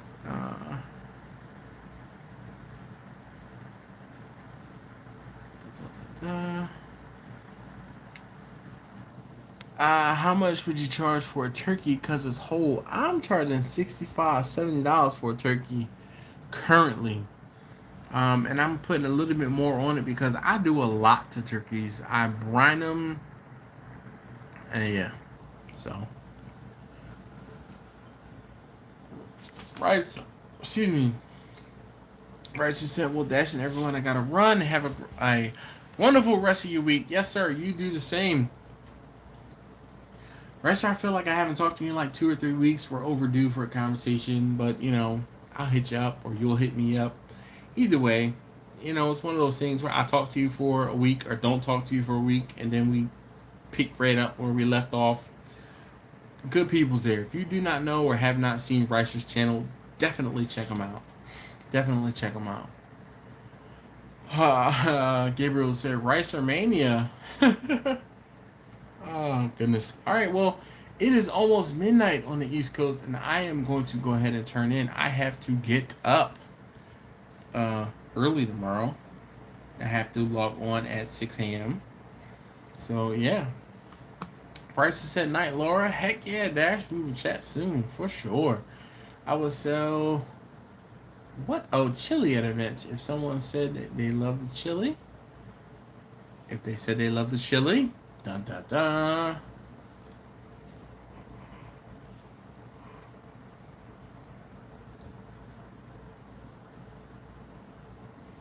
It's my first time catching you live. Well, Levon. Thank you. Definitely. Russ says, yes, good night all. Have a great night. Great night with the peeps. Yes, indeed, man. Yeah, nah, we more than peeps, man. This is the barbecue family. This is the Steel Drum Smokers barbecue family. Like, seriously, I appreciate you guys so very much. It's funny, like, I hate to steal a line from Jay-Z, but he's like, you could have been anywhere in the world, but you're here with me. And I am greatly appreciative. Smoke Rings and Grill Mark says, what's up, people? I hate it when I am getting ready to log off. Like, we've been talking for almost 3 hours, and I'm like, I can't have C straight, and I am, like, falling asleep. Excuse me. And, like, it's folks just getting in, just coming on, and I'm like, you guys are invigorating, but it's midnight, and I know I need to get up in, like, 4.5, 5 hours. So, yeah. What is, how many did I miss on the... No, I did not yawn once. So, Laura, I was proactive today. I drank an energy drink.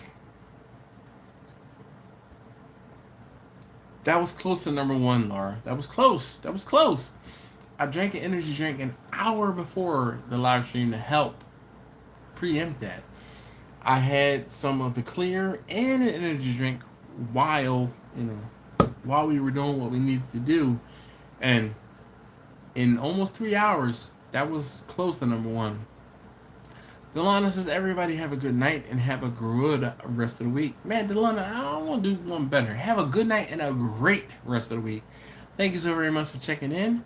Crazy 4CO, or TC4CO, says, I was trying to watch the show, Food Party, and you came up, Mr. Barbecue. Well, thank you. Steven says, later, taters. Have a great rest of the week and upcoming weekend. Stay safe and be good, people. Yes, indeed. Steven, I got to go back and watch your video from today, or was it yesterday at this point? Either way, I gotta watch it. All right, Laura. That's officially number one. All right, almost 3 hours in. Smoke Rings says, well, I'm in Cali. It's only 9. It's almost midnight here. See, what had happened was the way the time zones are set up. I was tired, and I gotta go to sleep.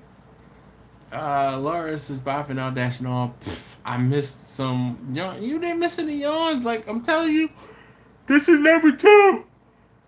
Oh, man, stop saying the Y word. So what you're saying is you need to start your live streams earlier. Things just getting bumping. Man, I don't know about that, B.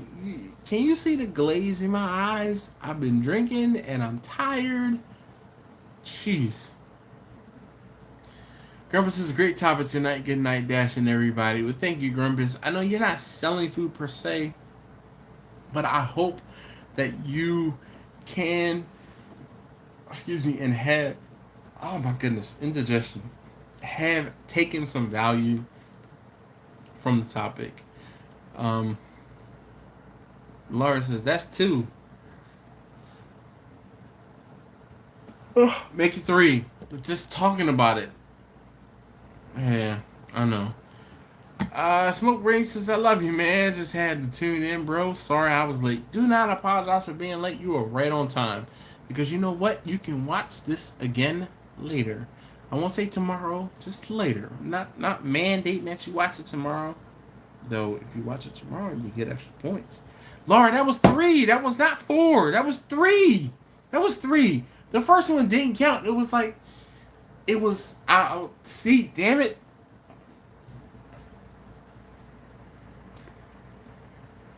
That was 3. Ah, my gosh. Mark since almost midnight here. Sultan says, howdy. Sorry I came late. I'm trying to open a barbecue business in my country, but I'm worried about overpriced my food. Don't worry about overpricing your food. Here's the thing. If people pay for it, it's not overpriced. It's just plain and simple. Oh, Sultan, I apologize. I am getting ready to go. It is late, and I have to... Oh, goodness.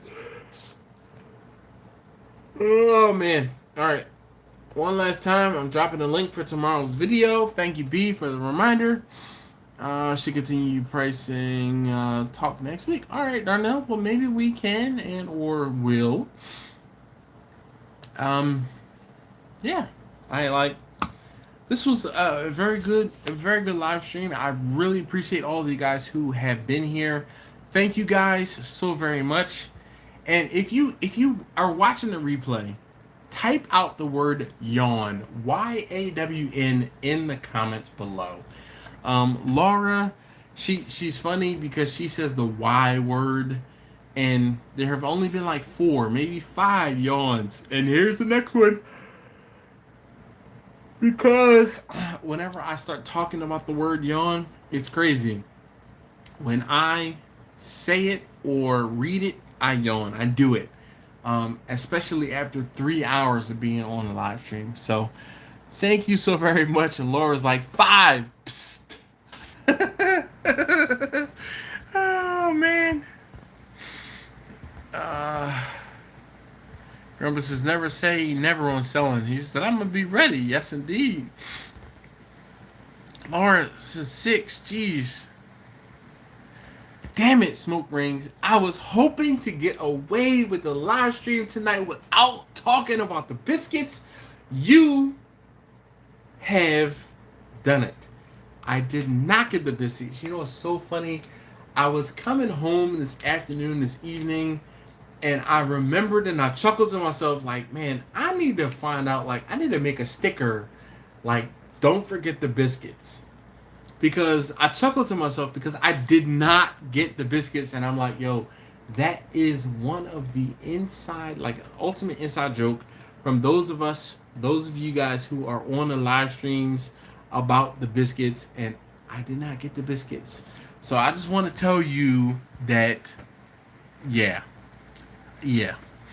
Mark says you can't overprice food. You charge what is fair, and you make a reasonable profit. First Love, I'm not reading that word. I'm not. Nope. Stop it. LeVon says get some rest, man. Yeah. Stop it, B. He says the Y word too. Watch a replay. Damn it.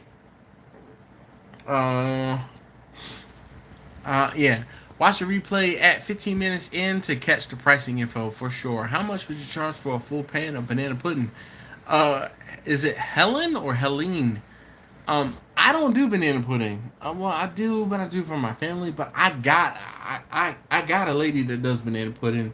Her banana pudding is not cheap, but it is worth it. Let's put it that way. Here it comes the click, and hold on, click wants to talk to you. All right, B says later, bro. You gotta hit the button and go to bed. Hey, if you have not hit that thumbs up button for me, I'd really appreciate it if you could. Before you let the door hit you with a good Lord split you, alright? We didn't talk stocks tonight, but I got you next week. Yes, Darnell, definitely. Stop it, Laura! Damn it. Alright, listen. Mark, thank you so very much for hanging out. I really am going to take this 2020-2040. I'm going to take that to heart. Like, really. Laura says she's tired. Oh, my gosh. Laura says it's the price of food plus 15%. I don't know about that one.